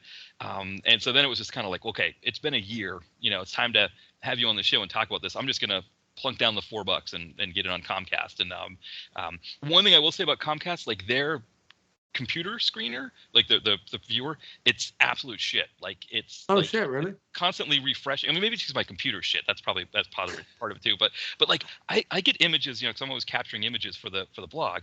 Yeah. Like, Tubi works well. Netflix, I can just zip around to wherever I want to go to the, and get my screen grabs. But the Comcast one, it's like if I move forward too much, it needs to refresh. It needs to reload or something. Oh, like okay. that. Yeah. I would have sent you I still have the YouTube burned version from ages ago. I would have sent that to you if I'd known you were trying to. I No, didn't know you had to pay to watch this movie. I would have sent it to you for free. no. It was worth paying. It's worth the rental. So I'm willing to give the Action USA. It actually has Verdugo Entertainment, which I think is MVD, right? Yeah. Yeah. So it actually has that in the opening when you watch Well, it. it's that I think Verdugo it's an amalgam of, because Jon Stewart talks about this. Jon Stewart, the director, who is not the Jon Stewart everyone knows. Right, It's he's got an H Jon in his Stewart name. with an H in his name, who is a renowned stunt guy. He's kind of like, so I was going to talk about this later, but everyone should know Spiro Rosados, who is a stunt guy who started life with Maniac Cop Oh yeah. and Lustig, who directed Maniac Cop. And in fact, Spiro was one of the guys who, if you've ever watched Maniac Cop 2, which is incredibly stunt heavy and has one of the very first live burning falls done as a stunt, which is an incredibly dangerous stunt where you basically light someone on fire and they do a high fall off a building. It's an incredibly dangerous stunt. Maniac Cop 2, Spiro Rosados did that and was second unit director on a bunch of B movies and and then is now the guy behind the Fast and Furious. Like, fuck Vin Diesel, like Spiro Rosados is the guy behind the Fast and Furious franchise. Like, all the stunts on that franchise that are done for real are done by Spiro's team, right? He's kind of like the Greg Nicotero of, if he's special makeup effects, Spiro Rosados is the guy who went ahead and did whatever. So Jon Stewart began life doing stunts with various different movies, but kind of made his bones and built his team doing Phantasm films with Bob Ivey. So by the time they get to Action USA, Bob Ivey, who is best known as the spindly actor who is in the Bubba Hotep costume of the Mummy, very skinny actor, but he also does stunts. So he does the full body burn in Bubba Hotep. He does some fall stunts and some action stunts and whatever in that movie, but also did the Phantasm 2 hearse jump and various other things.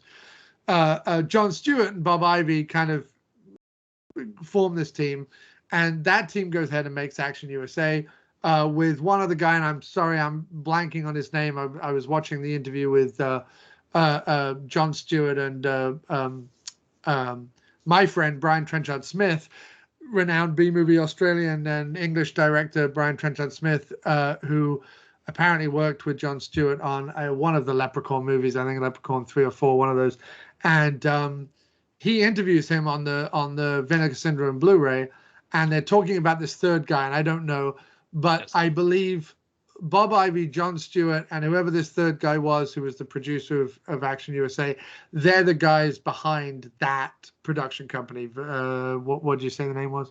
Oh, Verdugo.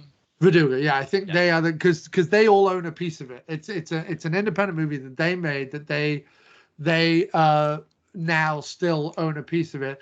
But I don't think Jon Stewart is behind the push for the releases, although he's the guy who's interviewed all the time because he's the director. I believe the producing partner is the guy who actually owns the biggest share of it, just from the interview that I saw on the desk. So there are, just like there's sort of Tom Savini and Greg Nicotero, there's like Jon Stewart and Spiro Rosados, and they both got their start in kind of B-movie horror and then, you know, burst onto the big scene. I mean, Jon Stewart did other stuff before Phantasm 2, but you know, he's done you name the B movie, whether it's Nightmare at Noon, which you gotta fucking love Nightmare at Noon with Wings Hauser. It's just such a great movie. Leprechaun 3, as I mentioned before, and a bunch of others. But yeah, he's Night of the Demons. He's worked on he's worked on a bunch of stuff. So. He did Foxtrap, which I believe, isn't that a Fred Williamson movie, Foxtrap? Yeah. It is. Yeah. And I didn't realize he directed Cartel with Miles O'Keefe and Don Stroud, which is one we reviewed on the site. I didn't realize that was one that he directed.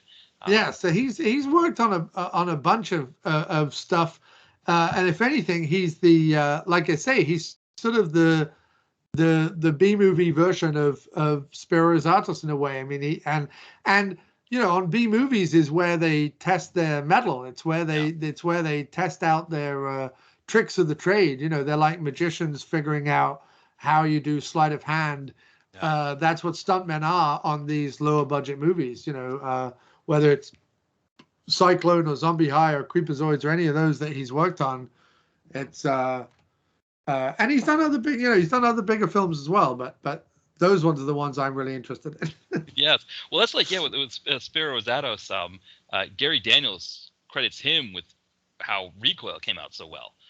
Because I think he action directed Recoil. I think Art Camacho was the overall director, but he was the action director. Art Camacho is another one who's done some really great martial arts stunt work as well, who Don the Dragon Wilson always name drops as a major influence and supporter.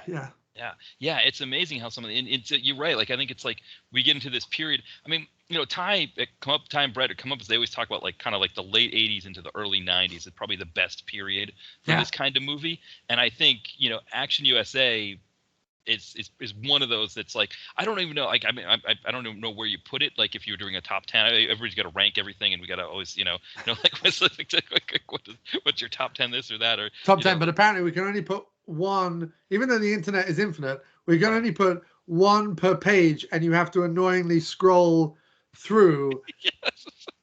Have you ever done that where it's like a top 10, but like there's one per page? Yes.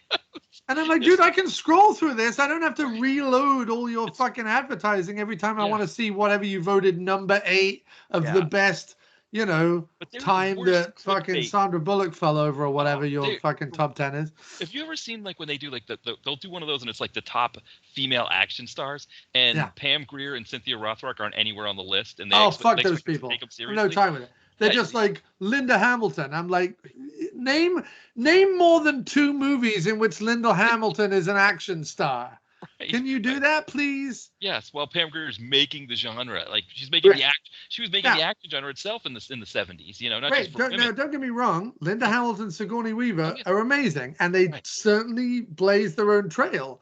But they are nothing without Pam Grier, Cynthia Rothrock, Michelle Yeoh, like, you name it. Like, they did a franchise in which there is some action, but that doesn't make them. And now, again, no knocking Sigourney Weaver and Linda Hamilton, but if I go on to a top 10 ladies of action and your number 1 and number 2 are Sigourney Weaver and Linda Hamilton, you can go fuck yourself. Right. Usually it's like Angelina Jolie or Scarlett Johansson or something like that. Right. What do you do it? But it's like, because I've only seen big budget blockbusters, so I don't know anything beyond. This is the best thing. Was earlier I was looking up because I was trying to make a list of movies that I want to cover going forward on the After Movie Diner, because I want to kind of get a few regular, because I don't have now a regular co-host. I want to kind of get a few regular guests, like energized about kind of being on the show and kind of picking their things that they want to cover.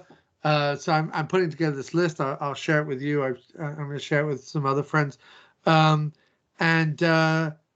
was looking up, like, I wanted to find, like, the top 20 films that you've never heard about but that are actually really good. Like, because that's where the sweet spot tends to be for the diner. Is I tend to sort of ferret out those movies that you may have heard of, you may not have heard of, but they turn out to be, like, really entertaining. One I just discovered recently, thanks to Vinegar Syndrome, is a movie called Demonoid, which is about a possessed hand. That's fucking amazing. I watched 50 of these movies and 49 of them are shit, but one of them is this amazing undiscovered gem, right? And that's where I think the sweet spot is. So I was trying to make this list, and I Googled, movies you've never heard of but that are really good or something along those lines. And there was an Entertainment Weekly article that was 61 movies you've never heard of. I'm like, oh, this is priceless. I look it up and I'm like, I've heard of every single one of these movies. Every single one of these movies came out in the last 10 years and were widely watched. Like, each of these movies made millions of dollars. Like, they reckon that Adventureland, starring fucking Kristen Stewart and Jesse, what's his name, is an unheard. No one's ever heard of Adventureland. And, like, it had Bill Hader Hader and Kristen Wiig in it, like at the height of their SNL fame. It Like had a national commercial campaign. Like you'd watch sporting events and there'd be commercials. I'm like, for the maybe movie. the assholes who run EW have never heard of this movie, but this is like literally one of the most popular films that came out that summer. Anyway. Oh, well, yeah, no, that's one thing about, like, I think with these kinds of movies is that, I mean, last night I was watching, I'm trying to see as many, there's only a few Albert Pyun films I haven't seen yet. Yeah. And so there's one called Bad Business that also is known as More Mercy, that was originally directed by Pyun, but then I guess he had a falling out with the company, or I don't know what the deal was, and Jim Wynorski had to take over and finish it. And so it's hard to know, because that's what exactly, Wynorski does. Right, exactly. It's hard to know exactly where the Pyun ends and the Wynorski begins, but it's like you've got Tracy Bingham as like this detective, and so it's like Pyun with the strong female lead, usually woman of color in particular. So that's like really Pyun. But then you've got like two women having lesbian sex and licking each other's nipples. There's the Wynorski part in there. There's the key Wynorski element that we're looking for. It was so funny. I logged on to Letterboxd earlier because, like I said, I was making this list and I'm getting way back into watching movies again. Like I'm hungry for it again, and I'm feeling really good. So I'm making a lot of Letterboxd lists and reviewing movies on Letterboxd, and I love that app. It's such a great app, and it shows you what your friends have been watching. Yes. And I was like, one of the things was the Blair Witch Project 4, yes. Right? And I click on this. I'm like, I can't believe anyone. First of all, I can't believe the softcore porn parody of the Blair Witch Project is still going. I can't even believe there's a part 4. Does it still have Julie K. Smith, or did it? Yeah, Julie K. Of course. But I also can't believe that someone would own up to watching it. You know what I mean? Like the one thing I'm not recognizing, right? The one thing I'm not doing on Letterboxd is writing down the softcore porn that I may have watched, right? But someone was like, no, I've watched the Blair Witch Project 4. And I read the review of it, and it was so eye-opening. It's a Wynorski joint. Of course, right, it's a Wynorski joint. Right. He takes he basically takes the stars who are around from the first 3, the stars, yeah, like Julie K. Smith, of the first 3. He filmed 30 minutes of them going, wasn't it fun that time we got lost in the woods and licked each other's nipples? And then does a highlight reel of clips from Blair Witch Project 1, 2, and 3, right? So Blair Witch Project 4 is just, if you didn't like the plot bits of the first 3 movies, it's kind of like the Silent Night, Deadly Night 2. It's just cut to the fucking chase and show us the clips from episode 1, 2, and 3. We don't care about a whole new plot. So Wynorski's even getting paid for movies he's already made. Like he's already made 3 movies. He's like, the 4th one's just going to be a clip reel. Like that episode of a sitcom. Right, where they do the flashback episode because they're on hiatus. Like every 5th episode towards the end. Like they just sitting around the table doing a flashback episode. They do 3 minutes of them sitting around a table go, remember that time, George, when you wanted to order the big salad? And then it cuts to George ordering the big salad. You go, right? So this is like the softcore porn version of that. And I was so happy my friend reviewed it because I was like, I'm never going to watch that movie. But the fact that I know that it exists and that Wynorski's got to a point in his career where he's just like, I'm just rehashing shit that I did fucking a decade and 2 decades ago. I mean, when did Blair Witch come out? Like 25 years ago? Yes. Oh, yeah. And the Blair Witch was like, because I think Blair Witch, it almost overlapped like some of the Sedaris films that Julie K. Smith was doing. I think it was like she was kind of in Julie's strain, and then they were kind of doing like all these things together. Yeah. But so the fact that not only there were 2 things that amused me. One, that Wynorski is just like, here are some of my old turds scraped out onto a digital disc. Go watch it, you reprobates, right? Reprobates. But the other thing was that my friend had reviewed it. You know what I mean? And then I think that he put the line in his review where he said, we have yet untapped the limitless possibilities of this. which I think is the greatest line about Blair Witch Project 4 that's ever been written. I think we have yet untapped the limitless possibilities of repackaging tit shots from previous Wynorski films as a whole new movie. Oh, that is, to me, that is the essence of direct-to-video. That is like, Yes.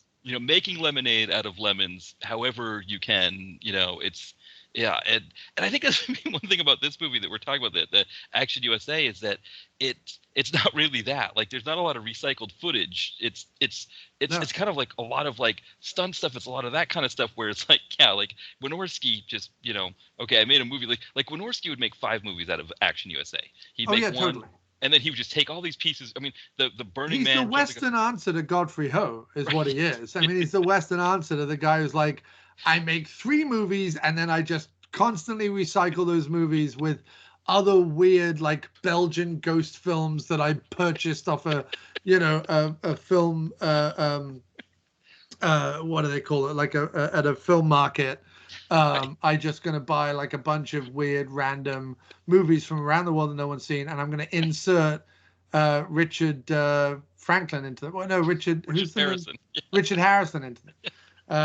Like, that's what Wynorski is. He's like, I have 40 hours of Julie K. Smith doing some stuff and Julie Strain doing some stuff. I'm just going to insert them into 5 other movies and give it a somewhat COD parody title. I'm going to call Peter Spellos up and record the phone call. That'll be a deleted scene. And then away we go. Like, it's, I mean, you've got to admire the dude. Yeah. You know what I mean? It's like him and David Dakota were just out there fucking. Well, David Dakota is in this film. He is, yes. What is? Yeah, he has when I saw that, because it's one of those things I think that's another part for me with movies like this, is I watch the credits now, and I'm like always looking to see if there's a name I'm going to pick out that I'm going to recognize in that credits. And so, Art Camacho, to actually jokingly, that's kind of the one I see the most. It's like, oh, here's stunt coordinators in the late '80s. There's Art Camacho. But yeah, David Dakota, what was he? Was like some kind of an assistant of some sort, I think. I do not know. Hang on, I have it up here. I will look it up. Cast and crew. See if I'll just scan it quickly. People will have to. I apologize for just. I can zip through myself here and see if he comes up. Dave Dakota. He may go uncredited though. I don't know. Yeah, you might be right, because I'm not seeing it. But he definitely I mean, Jon Stewart definitely mentions him in an interview with Brian Trenchard Smith, and Brian Trenchard Smith is well aware of Dakota as well, and kind of the work that he's done.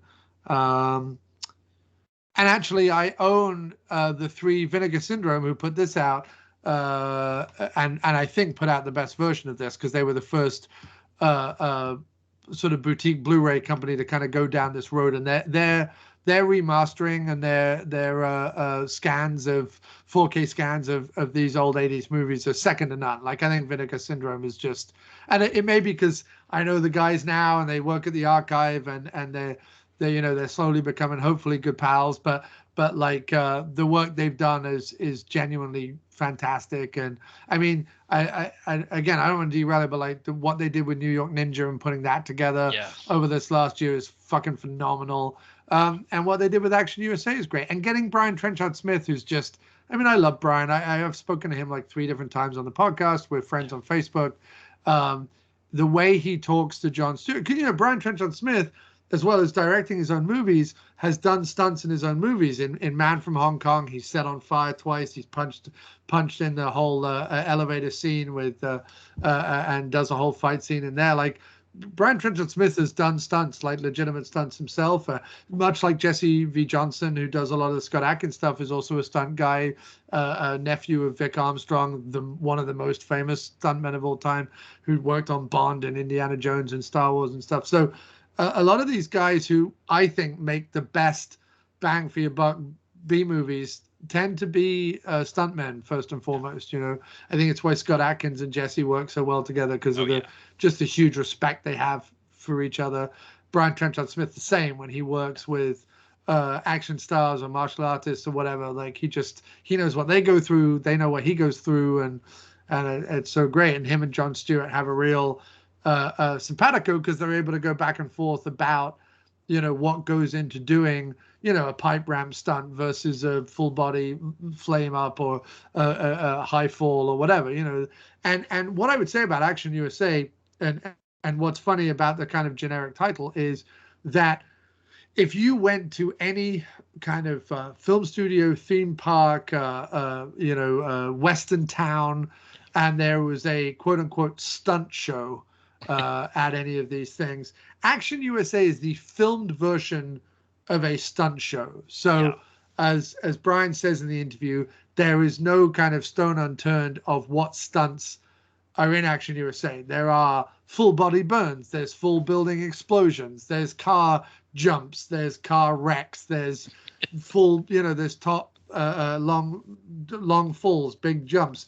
There's close contact fights. There's a huge bar brawl at one point. Like you name the thing that you're most likely to see at kind of a family like stunt show around the country. This is in that movie and then some, and it's sort of the movie equivalent of it. And my kind of quick capsule review is every so often they should let a stunt team make a mad movie in Texas, because that's what this is.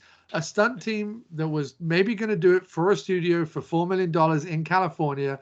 That fell through, and they instead did it for a few $100,000 in Waco, Texas, where they said to the mayor, literally, we'll put you and your daughter in the movie if you'll shut down Main Street so we can fly a helicopter down the street. Right. And that's what happened. Like they went to a small, now Waco is much more famous, obviously, because of the Koresh stuff and all the rest of it, and the Waco situation. But if you outside of that, it's a small backwater Texas town. It's its name may be on the map because of a mad Jesus freak who locked a bunch of people in a building, and then the FBI decided to firebomb them. But outside of that, Waco is it's not a big town or anything. Right.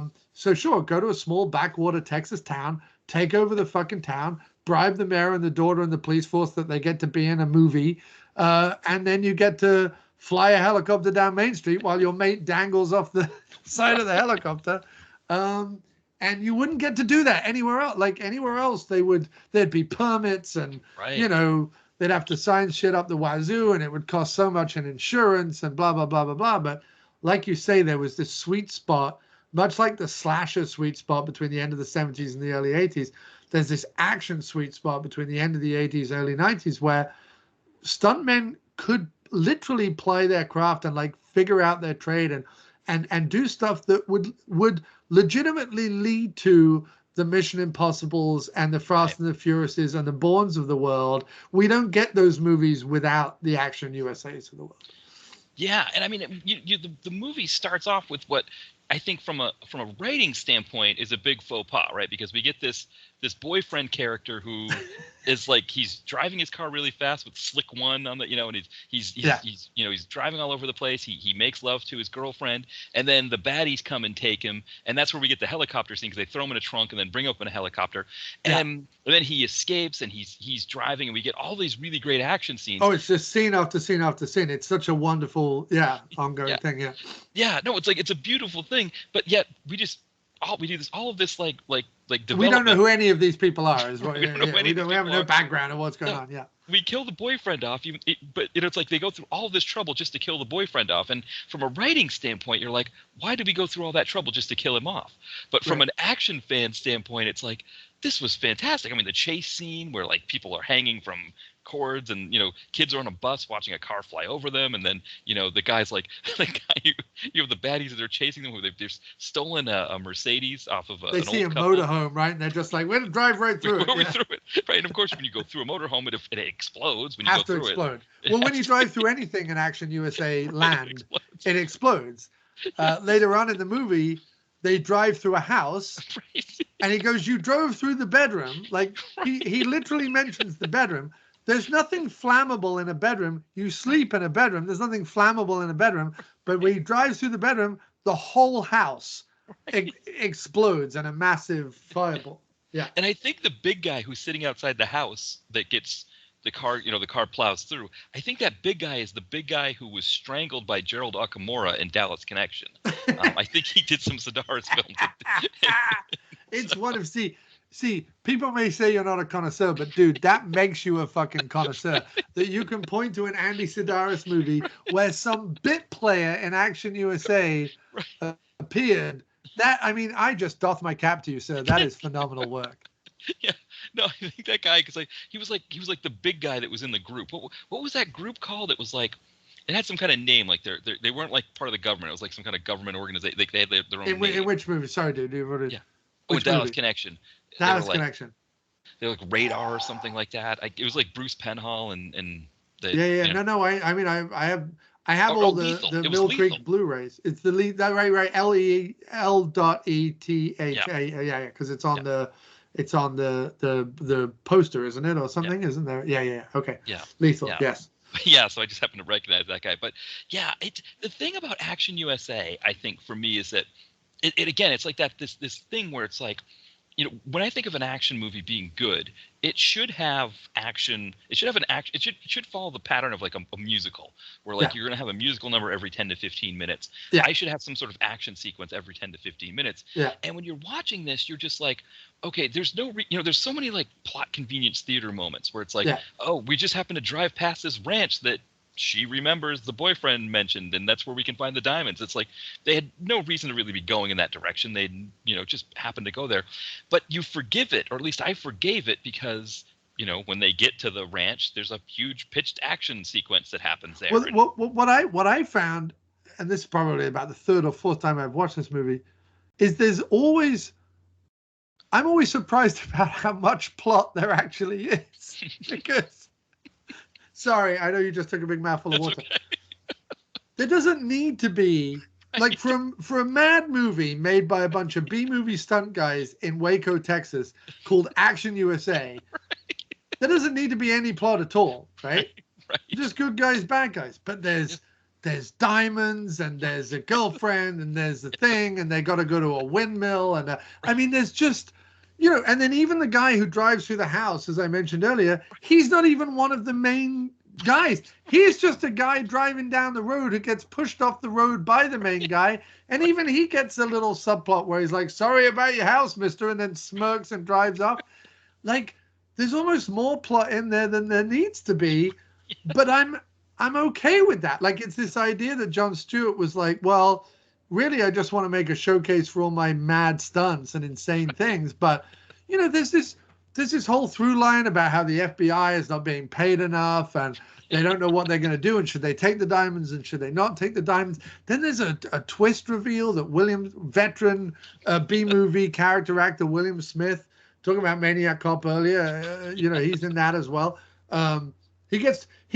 William Smith has chewed out, like, if you have a favorite B-movie actor, whether it's Bruce Campbell or Wings Hauser or whatever, William Smith has chewed them out in a scene. Like, that's William Smith's job, is he shows up in a movie, and with his great voice, chews out a guy, you know what I mean? Chews out your famous B-movie actor. That's what William Smith does. With his voice, he's got his, like, gravelly fucking voice. And he just chews out your B-movie guy. And in this, he chews out Gregory Scott Cummins over and over again. But yeah, there's twists, there's plots. The main female wasn't even meant to be the main star of the movie. So Barry Murphy was literally meant. She was just hired locally. She was hired because she agreed to do nudity in that opening scene, and the original lead actress of the movie that had been hired out of California fell through, and he quickly rewrote the script to make it Barry Murphy through the whole thing. And she's great in it. She sings at one point, she acts, she does nudity, she does action. Like, why? I mean, she should have had this not incredible career, but she should have at least had a decent B-movie career. Yeah. She's attractive, she's funny, she's really good in all the scenes. She holds her own, and she's a local Waco actress who was meant to just do nudity at the beginning, and then and that whole opening sequence to me, I the Brits come from like a tradition of watching Bond every year at Christmas. Right. Bond always starts, and what I love about Bond films, they always start with the end of the last mission he was working on. Right. So you get the climax of whatever mission he was working on at the beginning of the movie as the start of the next movie, which I love. And you get this like precursor. It became like a thing, the pre-credit sequence Bond action set piece. It's kind of very audacious because you kind of go, well, here's a Bond movie, and you know that for the first 8 minutes, you're going to be having some of the best stunts you've ever seen in your life, millions of dollars thrown at it and whatever. And then you're going to get the credit sequence. And the credit sequence gives you that time to like breathe, enjoy the music, see all the titties dancing around, all the guns and stuff, and the flames and the water and everything else. And then you go, titties, guns, flames, and water, action sequence. And then you go into the setup for what will become, the rest of the movie. What's amazing about this movie is we introduce our heroes, the two guys who play the FBI guys. And is that William Knight and Gregory Cummins? Is William Knight the guy who plays William Panama? Knight is the other one. Yeah, McKinnon. Because they don't list Panama, they just list McKinnon. I guess. Right, because he's called Panama throughout the movie. In fact, there's a whole running gag about like why you called Panama. Right. So those two guys introduced at the end of what I would call the Bond pre-credit action sequence. Right? Yeah. Yeah, well, because it's like, that's the thing, right? Is that we spend the whole opening piece developing this guy who they're just going to kill off. That they just right. The opening stunt is something that they literally use as the finale stunt in Darkman. Right. Like the hanging off the helicopter and flying over Texas is literally what they do in Darkman as the finale. This is the opening of this movie. Well, shit, where's this going to go? You know what I mean? And I mean, you see it. You see, because what happens is that when they take the boyfriend, they throw him in the trunk of the car. I mean, the girlfriend does what any girlfriend would do, and she hops in a Porsche and chases after them. Right. And so she's Porsche with a huge duct-taped bumper. Yes, exactly.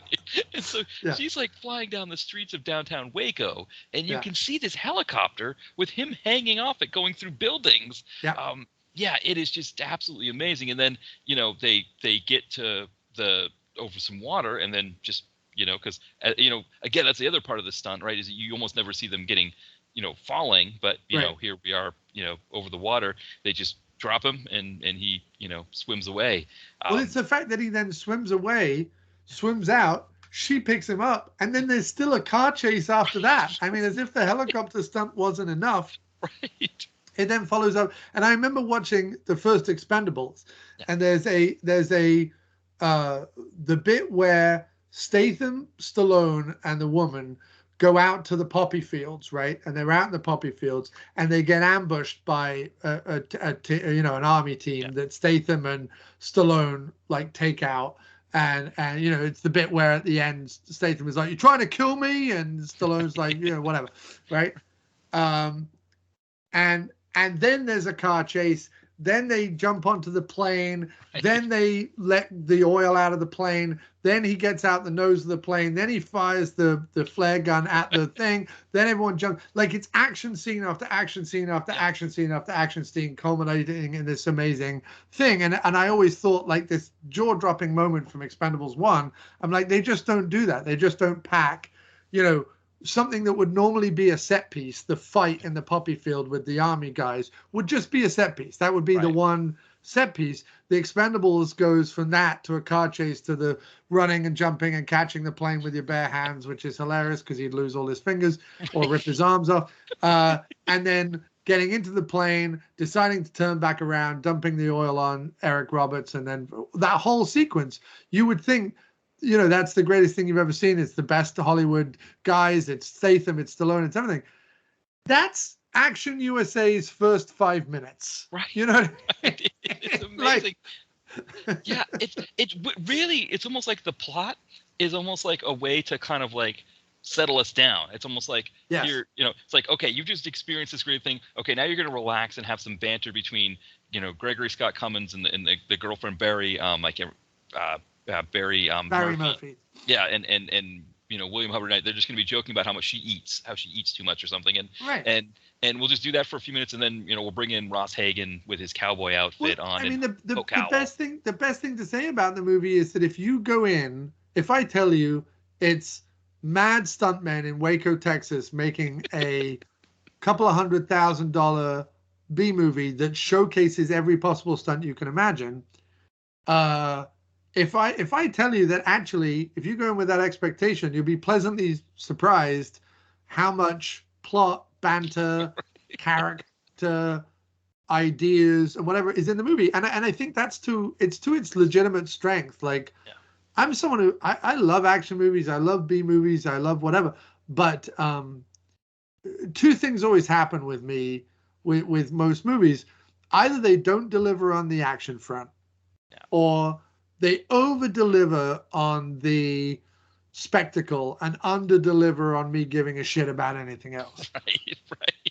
And Action USA walks a fine. I mean, I'm not going to claim that I care about any of these people genuinely deeply, but it does at least present me a movie that I can watch from beginning to end, with a plot, with an idea, with a style, with a whatever, with characters, with, a through line. They got the diamonds, there's people trying to get them, blah, blah, blah, blah, blah. Like, there's a through line there. And, there was an attempt beyond just let's throw people out of buildings and set them on fire of making a movie. And for me, considering how many B movies don't work and how much this one actually works, I applaud it wholeheartedly for that. I mean, it's still, I have to say, in all honesty, it's still only a 3.5 star movie out of 5, but it's not a 5 out of 5. They don't hit out of the park. There's a bunch of, there's some bits in it where I'm just like, all right, enough. But in general, there's very few slow bits. It does exactly what it says on the tin. And if you want to see stuntmen executing their craft at maybe not the top of the game, but like the solid middle, that's what this movie is. Yeah. And I think, we were talking about Wynorski earlier, and I think, also Fred Olen Ray fans. I mean, you've got, Ross Hagen, Hoke Howell, who did tons of Olen Ray movies. Yeah. Gregory Scott Cummins, of course, we mentioned. I think when we did The Expert, you mentioned about I can't remember the name of the movie, the one that the PM Entertainment movie that with Jeff Fahey, where Jeff Fahey was like I'll look it up, where Gregory Scott Cummins was in a disco group in the 70s, and turned out a guy. Oh God, what PM Entertainment? It's from '99. You told me about it. I think you may have even given me a copy to watch. Jeff Fahey, where he's on like the one of the stunts is he's like on the front of a car or whatever. The Underground, that's it. The Underground, right. Yeah. He's on the roof of the car. I mean, for some reason, when anyone says PM Entertainment, I always think of C. Thomas Howell and the Sweeper. I don't know why, but I went to that. It's mainly because I love the sequence where C. Thomas Howell is pushing burning oil drums off the back of the car. Amazing. But no, you're right. The Underground with Jeff Fahey there's an incredible car stunt in that movie that's pretty phenomenal. Yeah. Yeah, and that was Gregory Scott Cummins. And so, he's another B movie just mainstay that you just see in everything. And then, of course, Cameron Mitchell is the baddie he's got a couple of scenes in a hot tub or on a couch just yelling at people to get things done, which, I mean, again, like, and then we talk about William Smith, who, again, just sits behind a desk and yells at people on a phone. And, I mean, the thing with Cameron Mitchell is if people, spoiler alert, we never know what happens with Cameron Mitchell. Nothing really happens with him. It's just sort of they walk off into the sunset and, again, from my standpoint, flies off the bridge. Cameron Mitchell does? Yeah. Ross Hagen does. No. Sorry, I'm thinking of Ross Hagen. Sorry. Yeah. No, we don't know what happens to Cameron Mitchell. No, yeah. I mean, that's like one of the best sequences there, Ross Hagen. So, I mean, we've got this whole like thing at the very end where it's like the whole double cross thing, and William Smith has sold them out at the FBI, and he wants the diamonds. Which, I mean, anybody who's seen William Smith in a movie knows that he can't be a good guy. Like he has to be a bad guy. So the moment you see him, he's going to double cross them to take the diamonds. And then, of course, Ross Hagen, who was working with them, double crosses them, working with them in terms of the with William Smith, double crosses William Smith, tries to run off with the diamonds, and ends up with, does he get hit with the Molotov cocktail that the girlfriend throws? Or I'm trying to remember how he ends up on fire, like falling off the he gets hit by the Molotov cocktail and falls off the thing, and then William Smith gets machine gunned, no, he has the machine gun and he gets shot. That's right. He machine guns Ross Hagen. Yeah, at the same time that I think the Molotov cocktail hits a car that blows it up. And And thinking about this plot where we're talking about like caring what the characters or not.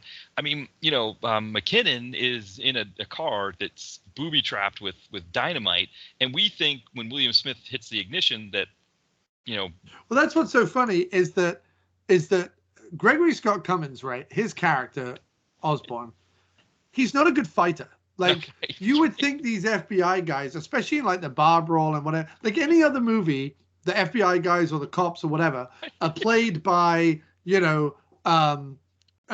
someone who could, like a Cynthia Rothrock or Jeff Speakman or someone who can like kick ass, right? That's why they're the cops. That's why they're the heroes, right?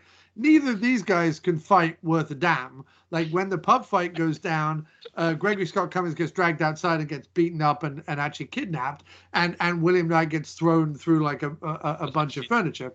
Yes. But then later on, when Gregory Cummins is kidnapped, he's just constantly, repeatedly beaten up. Like he's no good at anything. In fact, when there's the whole sequence where he pushes, who does he push out the window? Is that Hulk Hal? No, it's not. It's the young guy that was working with Hulk Hal, who like is learning or something, and he has like a gun on. Is that Billy Ray? Is that Rod Shaft? I think so. Yeah, I think he was Billy. Yeah, and someone gets pushed out a window anyway, and there's a huge high fall. Yeah. And right after that, there's this action sequence where all that's left in like the vestibule there is Gregory Cummins, Ross Hagen, and Barry Murphy, and Ross Hagen just hands Gregory Cummins his ass, and then it's left for Barry Murphy, who up until this point we're aware has no martial arts training or action skills at all. She punches him and gets the better of him. Well, and she hits him with the piece of wood that had nails in it. Right. Right, and then Ross Hagen says something to him like, "You bitch, that had nails in it." Like, but then that's like the end of the scene. Like they just escape. He just goes, and it kind of gets them from A to B. But again, at the end, she shows up. She throws a Molotov cocktail that genuinely destroys the scene and gives Gregory Cummins a moment to act. And what does Cummins do? He shoots the guy with the dead man trigger. And I'm like, but that means he's going to take his thumb off the thing and your friend's going to blow up. Like, that's your fault, dude. Right. And of course, the thing with the friend is the friend knew he couldn't trust Gregory Scott Cummins, so he got out of the car Cummins and escaped. is an idiot. You know what I mean? Exactly. When Cummins should punch someone out, he doesn't punch someone out. When he should sleep with a girl, he doesn't sleep with a girl. When he should save his best friend from the car, he doesn't save his best friend from the car. I mean, the guy's a useless piece of shit for all his army jacket, white t-shirt, denim jeans swanning about. Yes. He's got like the action man attire, but he's just, yeah. Well, like the bar brawl scene is amazing because it's like they go into the bar and of course like it's ladies' night, so Barry Murphy goes in for free. She just goes, and then we start with with Panama. He can't get in because he's like, I'm in the FBI. Won't you let me in? She's like, well, that means you get a $3 cover. So he goes in, and of course Barry Murphy's already gone in way before.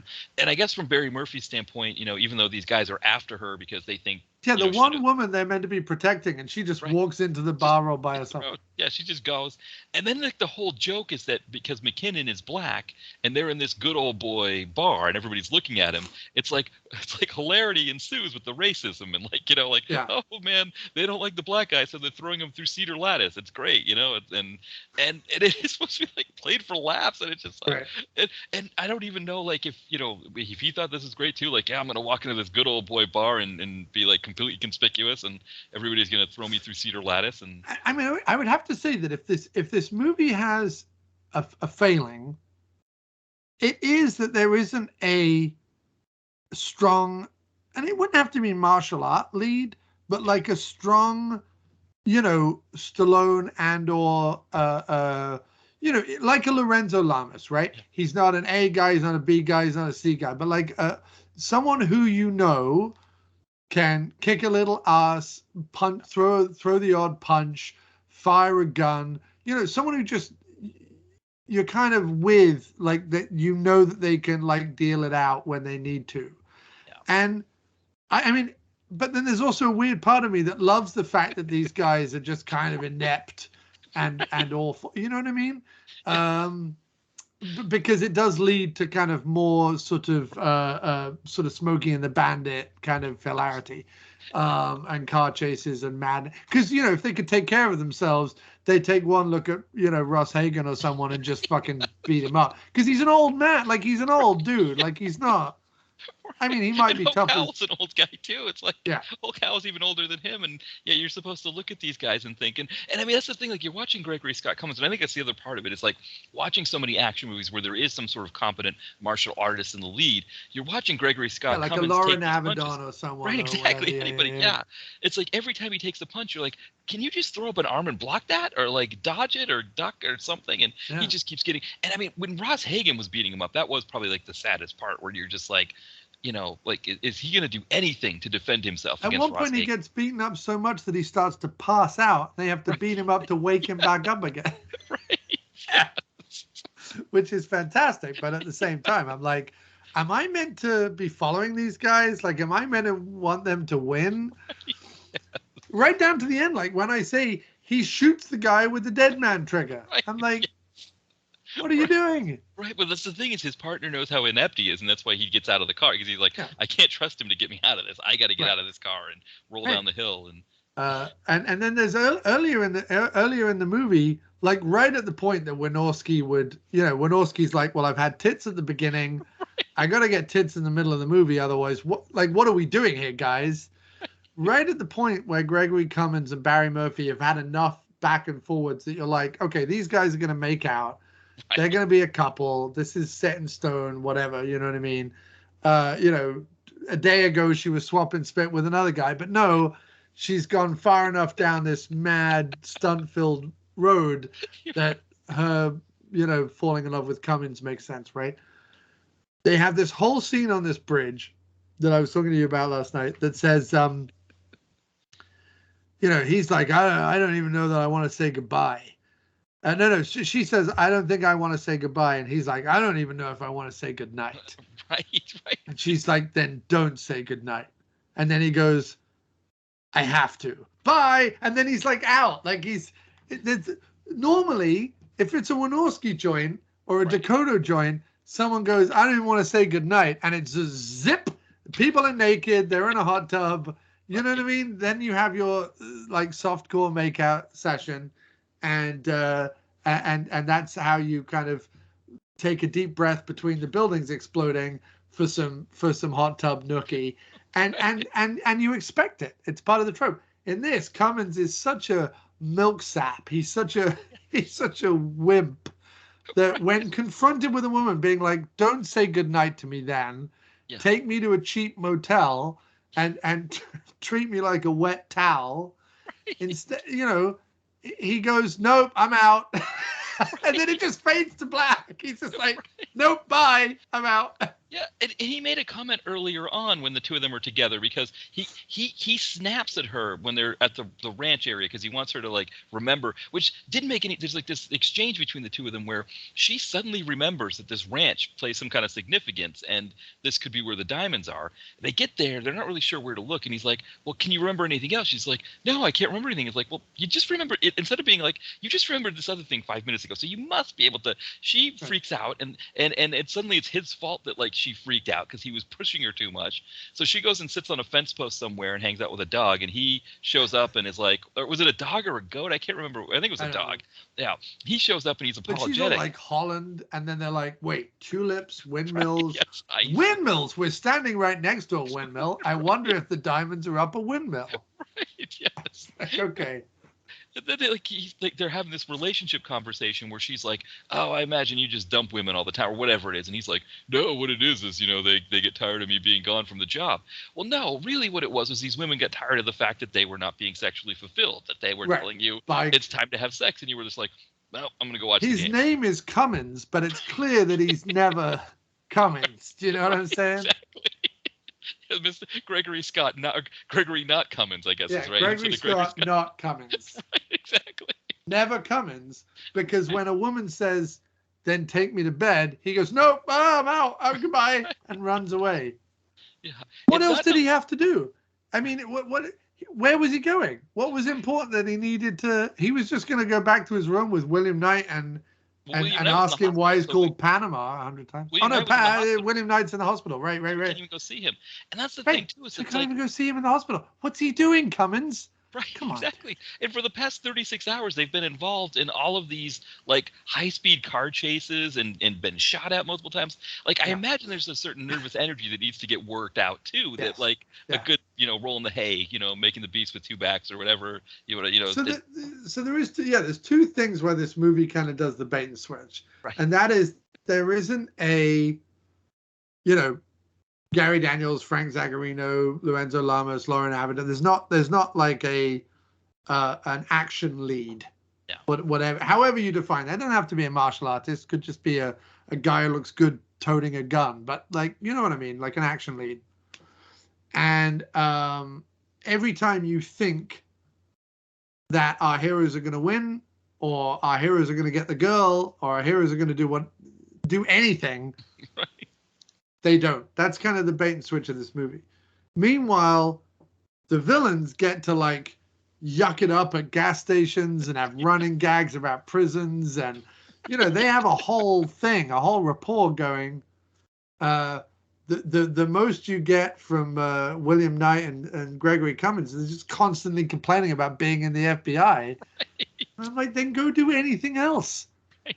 Well, it's fascinating. That's actually a good point, that juxtaposition, because you get that one scene where Hoke Howell and Ross Hagen are talking about like how they want to make money from this big score so that they can put their moms into a nice, respectable nursing home. And then here's Gregory Scott Cummins and Knight saying like, yeah, we're going to get a crummy pension, if we're lucky, if they don't, lay us off before we're vested. And, it's almost like, the baddies and the good guys all, have kind of the same concerns about wanting to retire and, live out a good life or something. But it's the fact that, you've got Ross Hagen. I mean, the Ross Hagen getup is ridiculous too. It's like we see him, he's got his own little mini plane that he flies there. It's so mini that he can pick it up and drag it to a better parking spot. Yeah. And they're asking him like, why are you dressed like that? And he's like, well, you ever heard of Rome? And, it's like, okay, he's starting to say when in Texas, you dress like a Texan. And it's like a Texan would probably smell your Fugazi, like, fake Texan get up a mile away. You're not fooling anybody. You look, but that's him, Drago. It's like, his big beige duster coat and his fake cowboy hat and his the Marlboro belt buckle, phony baloney belt buckle. Yeah, I mean the whole thing is hilarious. But no, I mean the banter between the villains is my favorite stuff in the film. Like their to and froing is just a joy. And because like I say, while the heroes have their little thing, and you certainly do end up siding with them and liking them more, obviously they're the heroes, you're more proud that even due to their massive ineptitude that they get as far as they get. But the thing you're watching this movie for, is the stunts. It's not so much the humor or the characters, it's the stunts. And probably the most impressive moment outside of the helicopter stunt with him hanging out of the helicopter and then falling out of the helicopter is probably the gas station explosion. Yes. I mean, just as something to photograph, that is incredible. Yes. It's not so much about the like, danger to human life, because there's one tiny car that's going very slowly by it that is either driven by someone in a full probably fire retardant suit, or is maybe even remote controlled. I don't know. You could have literally let the car roll and got it, jumped out of it, and then blown the gas station up. It's not about the fear of injury to other humans. It's just the sheer size and impressiveness of the gas station explosion. And then the flaming tires that are like flying out of it that you couldn't design or fake. Like if you were going to do a CGI explosion these days, you wouldn't think, if you were the artist doing the CGI explosion, you wouldn't go, well, I'll have a couple of flaming tires come out of it. That kind of shit only happens when you do it for real. Yeah. And you blow something up, and like it's like the there's an explosion at the beginning of Man from Hong Kong, talking about Brian Trenchard Smith, where I think it's either the trunk lid or the hood lid of a car comes flying off out of the explosion and lands like inches away from the camera. Like you could never have planned it in a million years. But the fact that they get that in camera is just, and I'm always impressed by that. You know, I have, weirdly enough, hey, how about this? We'll tie it back in. I have Canadian cousins, as I stated at the beginning. You remember back then, 4 hours ago, whenever it was? I have Canadian cousins, and my mum's cousin in Canada runs a lighting and pyrotechnics company. And I don't know if they've ever done any movie pyrotechnics, but they've certainly done like concert pyrotechnics and stage-based pyrotechnics and stuff like that. So I'm always fascinated by those guys. Like I'm always fascinated by the kind of pyrotechnics guys or the gaffers or the guys who rig this stuff up or whatever. Like they just go from movie to movie blowing shit up. Like it must just be fucking just so much good fun. You know what I mean? Well, yeah, because I mean the thing with that with this movie is that it has a way of like it's almost like, you know, the whole kind of Chekhov's gun where it's like if the gun's here, you've got, you know, it's like everything that they set up for you. It's you know something big is going to happen with it, but in a lot of cases it's bigger than you. Like the helicopter. Okay, we know that they're going to put somebody in a helicopter. Somebody's going to be hanging out of this. That's probably what we're thinking. Somebody's going to be hanging off the helicopter. But what they give us is this guy hanging off a helicopter flying through downtown Waco that's like bigger than we're expecting. Or like you said, the explosion, you know, okay, they're at a gas station. It's Action USA. This thing's going to get blown up. It's not, you know, we know it's going to get blown up. But the way they do it is bigger than, you know, or even when the car goes through the house, it's like, okay, this car is going through this house. We know that. But we don't expect the house to blow up after. I mean, it's like Critters, when we were watching Critters, when the aliens blew up the house. I mean, that's essentially what happens is that they. But it's also those things that there was a period in time, again, this late 80s, early 90s, a period in time where that stuff, well, our pals over at Exploding Helicopter kind of do exactly this. They watch these movies where every time a helicopter explodes, because if you have a helicopter, it explodes. And in fact, I was just watching No Retreat, No Surrender 2, and in that, a helicopter explodes. You have to have a helicopter exploding. But, you know, there became this thing where, well, if two cars crash, they explode. If someone drives through a building, it explodes. If someone dings or whatever, it explodes. And it's the sort of thing you miss. I don't know about you, but I kind of miss these days. Yeah. Like, I can't even remember the last time I saw a car, like, mildly catch on fire in a movie. Like, we can have... Nowadays, the car stunts aren't about how many cars we wreck, but how we can drive one car very fast through a bunch of other cars and kind of get away. Like... Even when you watch the 89 Batman or whatever, or is it? No, I think it may be even Batman Returns. But there's that sequence where the Batmobile drives down a street and cars on the air pipe, you know, blow up either side. You know, there's explosions and the cars go either side. I think that's Batman Returns. I don't think it's the original Batman. But even so, like, you just had these moments. The A-Team was every single episode of the A-Team, a car would go up a pipe ramp, be shot into the air, flip over, land on its hood, and explode, and people would crawl out of it. I lived for that.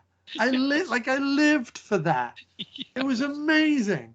Nowadays, you're lucky if a car gets flipped up. I mean, nowadays it's just a bunch of fancy driving and it's all CGI and whatever. And you know, don't be wrong, I'm as big fan of the Fast and Furious as the next guy, but like by the time they're, you know, literally sitting in a car swinging on a vine like the car is Tarzan and flipping onto a, you know, and doing things that are completely impossible with any realm of physics whatsoever.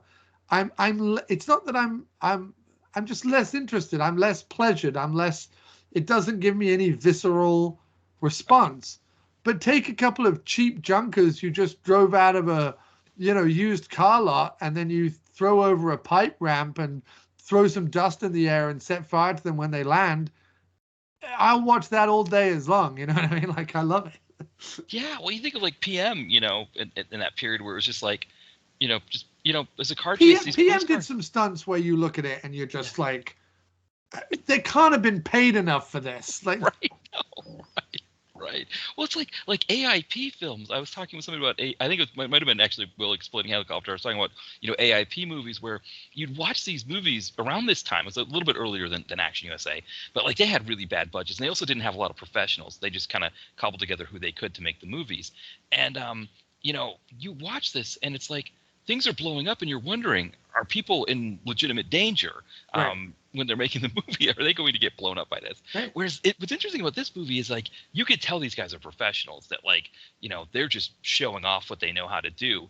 But it's still, like you said, it's like yeah. Well, that fall from the helicopter into the water, I think Brian Trenchard Smith says in his interview, water from that height can have the consistency of concrete to a lot of people. Like people have landed wrongly from high diving boards and like split their stomach. I don't want to be gross, but like split themselves open. That's just from a high diving board. This guy jumped seemingly like without much care from a helicopter at a much higher height into a river, which is not a controlled area of water. It's a live body of water, and swims out of the thing. And it's genuinely an impressive, feat of humanity. Like you're watching something where you're like, wow, a dude just did that.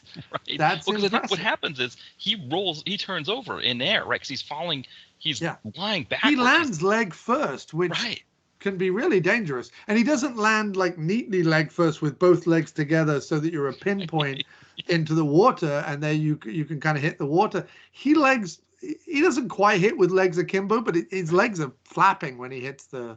Yeah. It's kind of miraculous that he didn't like break a kneecap or something. Right. Yes. Yeah. And I think that's the thing about this movie. And of course, again, like you said, this is early. This is before we even get the first, we've already had the car speeding around. We've had this helicopter chase. We're now getting into a car chase after that, and we finally get to relax for a few minutes at a hotel where our two main characters complain about being in the FBI, and Cameron Mitchell is ordering the two. Which the one thing I love too is that the two henchmen that Cameron Mitchell orders to go back and get the girl, they're still driving the stolen Mercedes that they had. They're still driving that over there. Like they don't just get rid of it and get a new car. They're just like, well, we've stolen this Mercedes. Let's keep driving it. Talking about the end of that first car chase where they jump over the bus, the way that Porsche like hits, like normally in a movie, and in fact even in this movie later on when they jump at the freeway split, there's like a freeway divider and they jump over sort of a little ravine and then they land the car. Mostly with car jump stunts, you can't use the car afterwards because most of the time the car hits with the nose. But in a cut in the movie, we all assume the car lands safely and they drive off, right? Most movies you'll see the car make the jump, it just about goes to land, and then it cuts to another car driving off as if they made the jump cleanly. Because most cars are fucking totaled after they make the jump. You can't just drive off. In the way they jumped the Porsche over the bus using a pipe ramp, and that Porsche hits a line of cars nose first and in midair bounces and flips, and there's no one in there, obviously they just launched the car, but like when you watch that, you're just like, wow, they really just fucking launched a Porsche into a whole fleet of other cars. Like it's just there's not even an attempt to make it seem like anyone could have survived. Like that car is just toast. You know what I mean? And then of course, like the two baddies pull them out of the Porsche and take them off some area where But so that reminds me, I have to mention the dubbing in this movie. The opening 20 minutes are dubbed pretty badly, but one of my favorite dubbings, and you can tell that it was filmed probably with bad sound or poor sound or whatever. And when they got back into the thing, they were just like, oh, fuck it, we'll get a couple of people to dub some lines. During the love scene at the beginning, there's some truly random non sequitur lines where it's clear when they were filming the love scene that she starts off underneath him and then she rolls over and she's on top of him. But the director feels the need to have the actor dub. It wasn't said live, like dub, like, oh yeah, you better get on top. Like, I don't know, like you don't need to say that. And then he says something like, "Oh, you're so good." He says something like, "Oh, are you gonna?" He says something that makes no sense. I don't know what he says something very random that Yeah. is not kinky at all. And then she Right. goes, then she's dubbed and she goes, "Oh, you're such a bad man." I'm like, nope, he didn't say anything that made him a bad man. Like, it's just Right. random things that people may say during a sex scene. But then later on, talking about them pulling out of the Porsche, the two henchmen who were stuntmen playing bad guys, because that's what he did a lot in this movie. He kind of had stuntmen playing the bad guys. So they could do something. They run and get Cameron, Gregory Scott Cummins. Sorry, they run and get Gregory Scott Cummins, pull him out of the car and put him in the back of the Mercedes. Yeah. And then you see the bigger dude suddenly go, "Oh yeah," and then run back to the car and get the girl and put the girl in. And the guy overdubs. He's like, "Better go get the girl as well." Like, it's like these random little lines that are overdubbed. I'm like, dude, we don't need. It's almost like he felt like the audience would need an explanation as to why the guy went back and got the girl. We're not even thinking about that. You know what I mean? No. But some of the dubbing during the love scene and during pulling them out of the Porsche, it's some of my favorite dubbing. I mean, none of the mouths even match for the first, 8 minutes of the movie or whatever. Yeah. Yeah, well, yeah. I guess we've kind of covered quite a bit here. But is there anything we've missed on Action USA?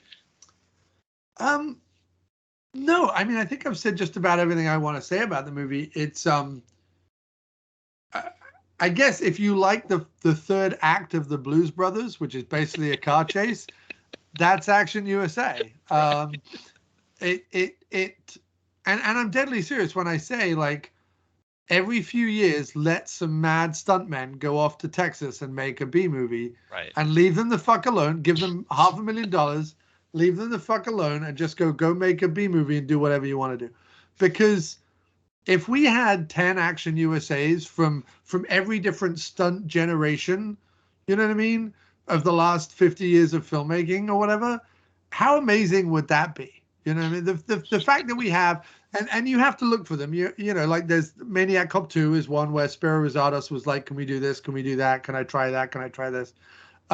Phantasm 2 and 3, which John Stewart worked on, was definitely movies where they were like, "Well, we've jumped this car, we've never jumped a hearse. Can we jump a hearse? Can we try jumping a hearse?" Like, there are movies out there that when you know them, like you and I know them, you get to learn that it was stuntmen trying shit out, that a director like Bill Lustig was like, "Sure, like, what can you give me? Like, what can you do? Whatever you want to do, let's do it." Full body burns, high falls, smashing through plate glass, whatever you want to do.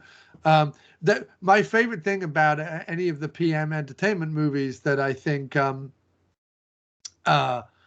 Mary made, the Mary of PM, the M of PM, was that every finale of any of those movies was always a lot of plate glass standing around.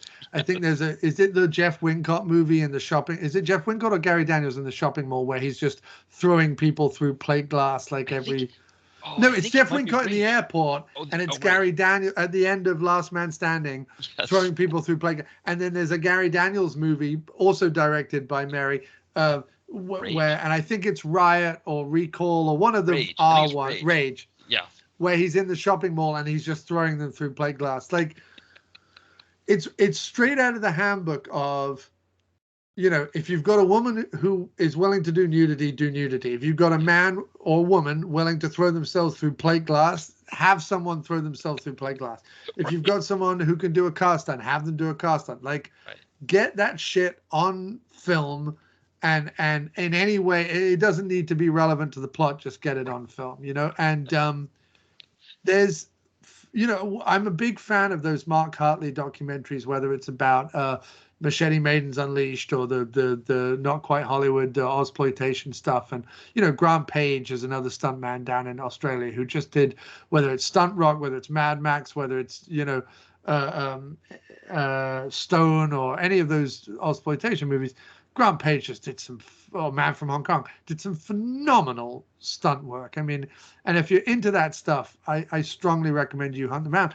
But I really wish like a Mark Hartley, who did the Cannon documentary, but I actually found that kind of cynical. I didn't like the Cannon one that he did, the Electric Boogaloo, whatever I it haven't is. seen that one yet. Document. It's very cynical. It's a lot of people complaining about Cannon rather than Yeah. kind of celebrating it, which is odd because he's the same guy that made Machete Maidens Unleashed, which is all about Roger Corman sending vast swathes of Americans down to the Philippines to literally come face to face with almost, death-defying a war-torn country in order to make some low-budget action flicks. And in Machete Maidens Unleashed, they celebrate that. They celebrate the fact that they were in the jungles, literally fighting off not only marauding armies and guerrilla warfare, but also jungle animals and snakes and, all this stuff to make these movies. There's something of a badge of honor that you've gone through the shit to make this film that is going to now live in infamy because it has these mad stunts in it. And it's almost sad that no one's done the documentary about the, late 80s, 90s stunt work. Not so much. There's been Search for the Last Action Hero. There's been documentaries on the sort of big muscles, big guns era of 80s action. But there's not been any people who've really delved into. I find PM Entertainment, for example, a far more fascinating story than Cannon. I find their movies far more interesting than Cannon. They never had the budgets. They never had the intellectual properties. They never had the stuff that Cannon had. I mean, Cannon had Superman and Spider-Man, and they had Chuck Norris and Chuck Bronson, and they had some people with some legitimate clout make the Master Universe at one point.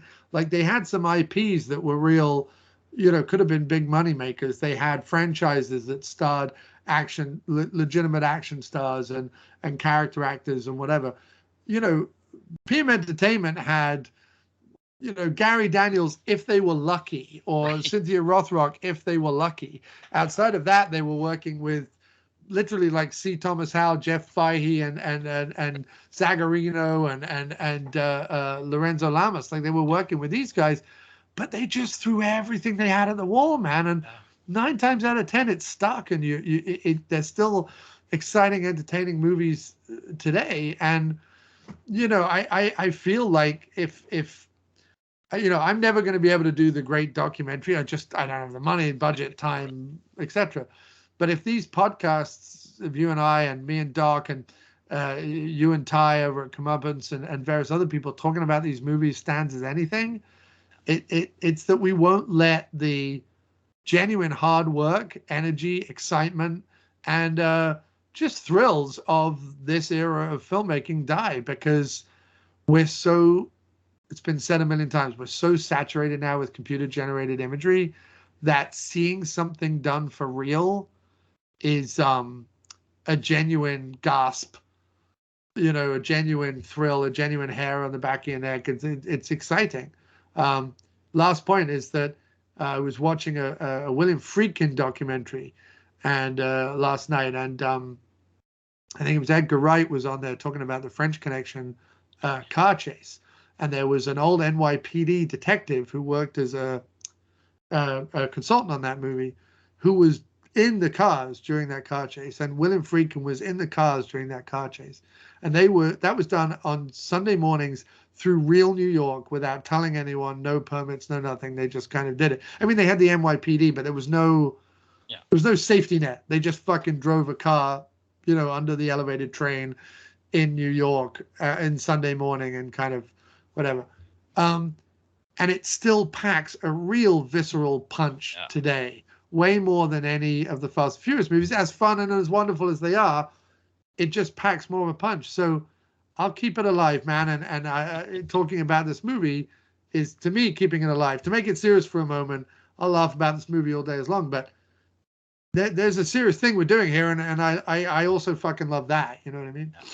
Yeah, I agree with you there that like you watch a Fast and Furious and you see like The Rock hanging off of a CGI cord that's hanging over. It's like it's good that The Rock isn't in any kind of danger, but I think the yeoman's work that these guys were doing, guys and gals, men and women were doing with these stunt films in the 80s and 90s, like you said, it's something that I think should. I mean, PM Entertainment. like the documentary, I think the only thing we have is like an oral history in an article about Yeah. PM Entertainment. That's like all we have. And I mean, there's a pretty good Facebook group where they occasionally post some stuff about PM. But and I, you know, if people want to go through my archives, I've spoken to Richard Munchkin, who did a lot of the stuff. I've spoken to Don the Dragon Wilson, Cynthia Rothrock. I've spoken to Shari Shattuck, who was in a couple. We do what we can, and other podcasts have done the same thing. They've kind of gone and kind of beaten the B movie grass and seeing who kind of will scurry out and do an interview. But it wouldn't be the same as sort of, if I have a dream project that I'll probably never fulfill, it's getting together enough of a budget that the PM Entertainment group whoever's left, would take me seriously enough to kind of sit down and do a Not Quite Hollywood Machete Maidens Unleashed style documentary about PM Entertainment, but also about that era of filmmaking. I wouldn't even want to necessarily just be, this is the PM Entertainment documentary. I'd want to do like the 80s, 90s action doc. Yeah. You know what I mean? And Search for the Last Action Hero that came out, I think, in the last couple of years, it's not bad. I mean, it interviews all the key players. It has some nice stories or whatever, but it didn't generate the excitement for me that I think a really good documentary can do. And I think it's why I was so sad about Mark Hartley's Canon doc, was that Not Quite Hollywood, his one on 70s exploitation, and Machete Maidens Unleashed, his doc on 70s and 80s Philippine filmmaking with Roger Corman as the main guy. Those were documentaries that I watched and got so excited about the movies covered in those documentaries that I went and bought all of them. I have an exploitation collection because of that documentary. I have a movies shot in the Philippines, whether it's monster movies, horror movies, action movies, whatever, Roger Corman movies, Pam Grier movies, whatever. I have a collection of those because of that documentary. It like lit a fire in me.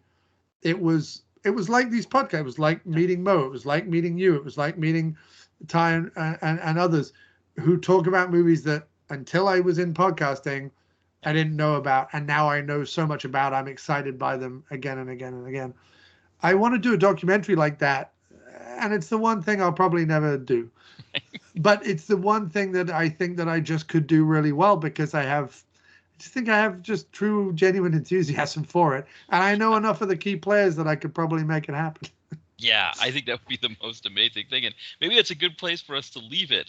But I think, I think for everybody out there, I think Action USA, I think, renting it on Comcast the way I did, I think is a good way to do it. But I think also for people that have collections, this is worth adding to your collection. If you can't get the Vinegar Syndrome because it's out, I think the MVD one is still worth it. But this is a real pinnacle kind of 80s, late 80s, early 90s. Yeah, I don't know what the MVD print is like. I don't know whether they just used Vinegar Syndrome scan or whether they did their own scan. I don't know. I will tell you this: the Vinegar Syndrome disc looks $1 billion. It looks great. It's really well done. There's a great extra with Brian Trenchard Smith, and there's a commentary track on it. I think MVD borrows the commentary track. I think it's the same commentary track. I don't know because I haven't checked it out, but there is an interview with the director. It doesn't mention Brian on there. It just mentions Jon Stewart. So I don't know if it's a different interview that MVD did, or whether, again, they just borrowed VS's interview. And then there is on the MVD, which isn't on the Vinegar Syndrome, there's like a behind the scenes and a couple of other things that is not on the Vinegar Syndrome disc. I'm a Vinegar Syndrome fan. I know the guys, and I go to the store all the time in Connecticut, and so I would always recommend them. But if MVD has a couple of extra features you're interested in, and it's more readily available, either one, pick it up, support this movie, buy the Blu-ray, and because I think if you're into these movies, you will not in any way be disappointed. It says, it does exactly what it says on the tin. This is Action USA. Absolutely. Perfect. Excellent. Well, John, did you want to plug anything while we're wrapping up? Oh God, I think people have had enough of me, dude. But if you have got to the end of this phenomenal, I've had a blast. I love this. Too. I don't care how long this ran. I fucking love it. It's my favorite thing to talk to you, man. And please edit out what you want. But if anyone cares, go over to aftermoviediner.com or follow me on social anywhere where the words After Movie and Diner are put together. I have a Facebook. I have a Facebook group, Facebook page. I have a Twitter. I have an Instagram. I have I have whatever you want. So look up After Movie Diner and find me there. And through aftermoviediner.com, you'll find links to my movies. You'll find links to my friends' books, my friends' movies, my friends' other stuff. So I do a lot of support of independent creativity. I cover a lot of indie movies, books and things. So check out After Movie Diner. But most importantly, buy a direct-to-video connoisseur T-shirt from the direct-to-video connoisseur Threadless store. That's really what I came here to say, man. Yeah, absolutely. Thank you. And also miscellaneous plumbing fixtures, I think, on Bandcamp. The music is fantastic.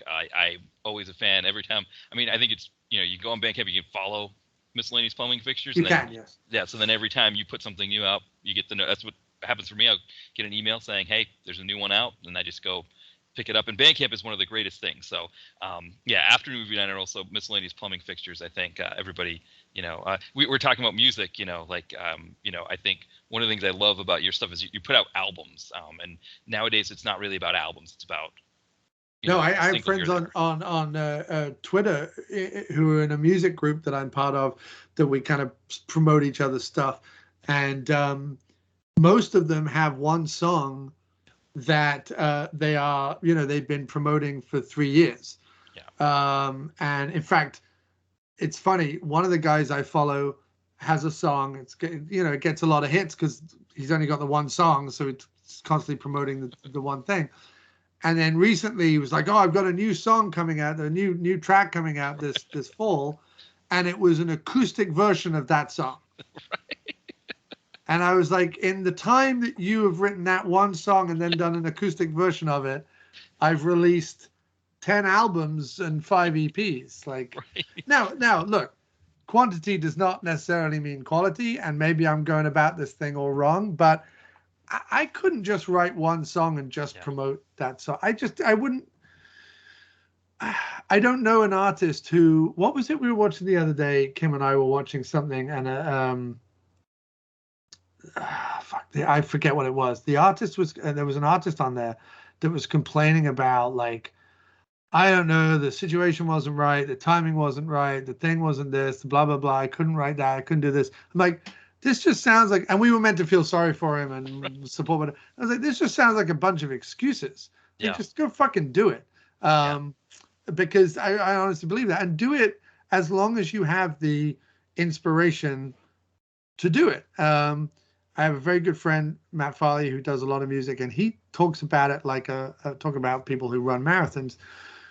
People who run marathons will tell you, well, I started off jogging around the block, then I started off jogging a mile, then I jogged 2 miles, and then whatever. You have to work the muscle, right?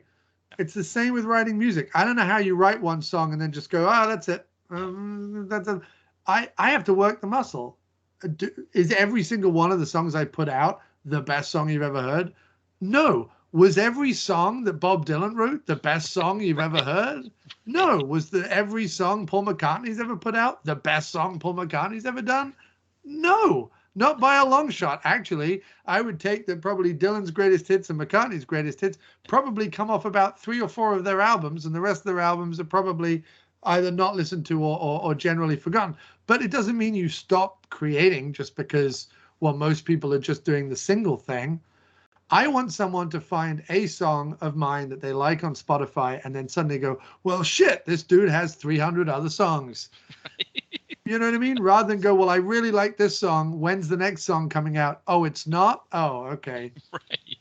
Yeah, I mean, I think for me, because with my novel, when I, wrote the first one, it was like, oh, I can do this. I can actually write this. Right. But then it's like, okay, it's written. Now let's write another one, or let's figure out what the next one's going to be. It's like you said, like it's almost like you can't just be like, okay, I've got one, in one song. I was thinking like one album, but right. It's like no, you like you said, like you kind of have to just keep working it, where you just, if you want to. I mean, if the point is to become internet famous or get 50,000 streams on Spotify or whatever, like if your point is something that I don't understand, and I'm not trying to say that but as an artist, which sounds pretentious, but I am. I'm an artist. I write, I record, I make music, I make films. I'm an artist. I act, I do things.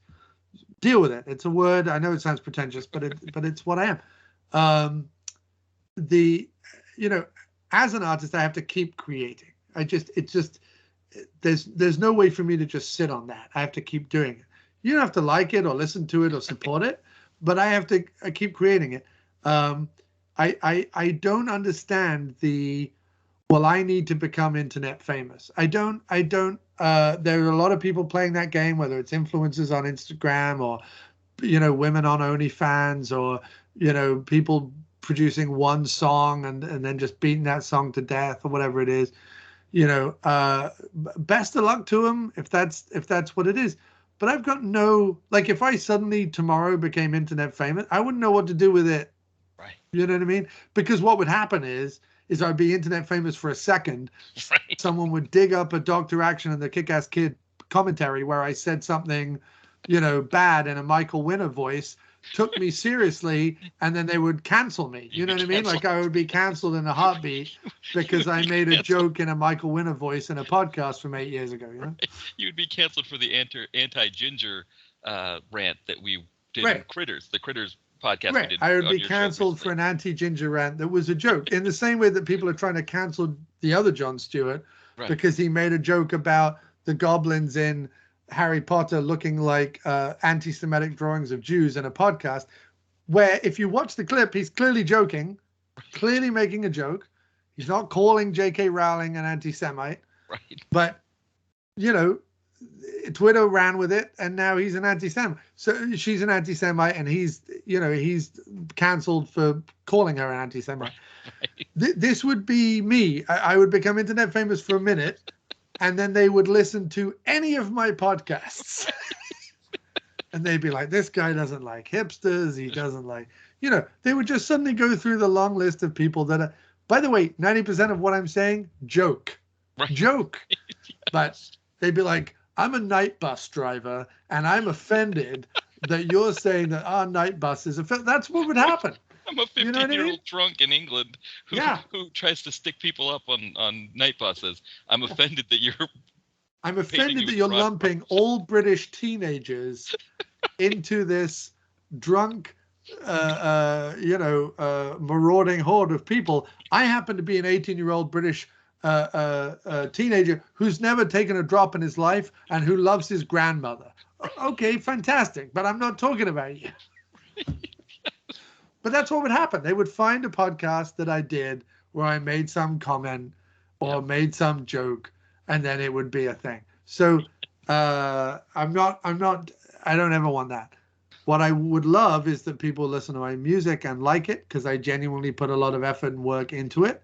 I doubt that will ever happen en masse like I would like, but hopefully some people will decide to check it out, because and it's not just me. I work with a bunch of collaborators who are all super talented, and I just want to give them their due as well. Like they just do such great work, and they make my stuff soar, and I really just want them to get the benefit of the doubt. And our stuff last year played for a week on a radio station in Wales, which is the country that everyone forgets is part of Britain.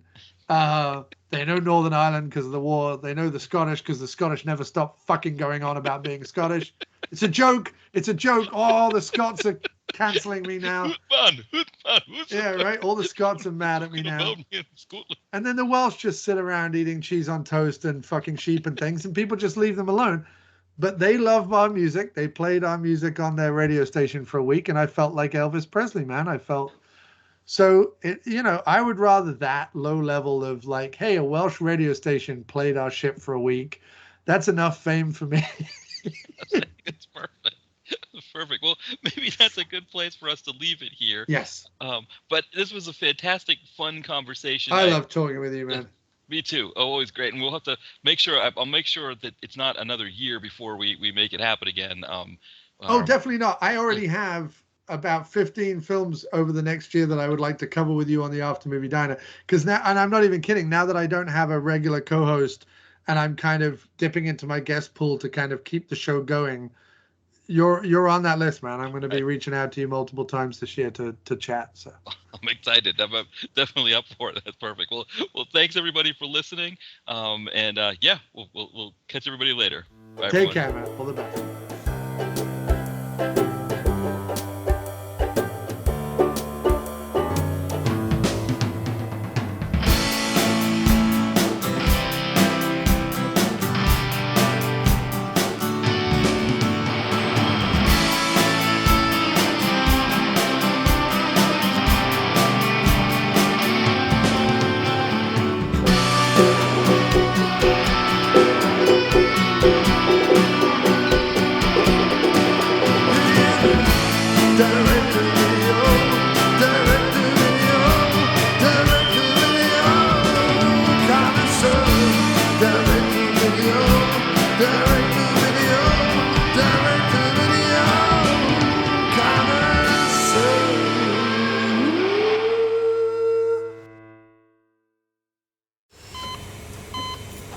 Hear that?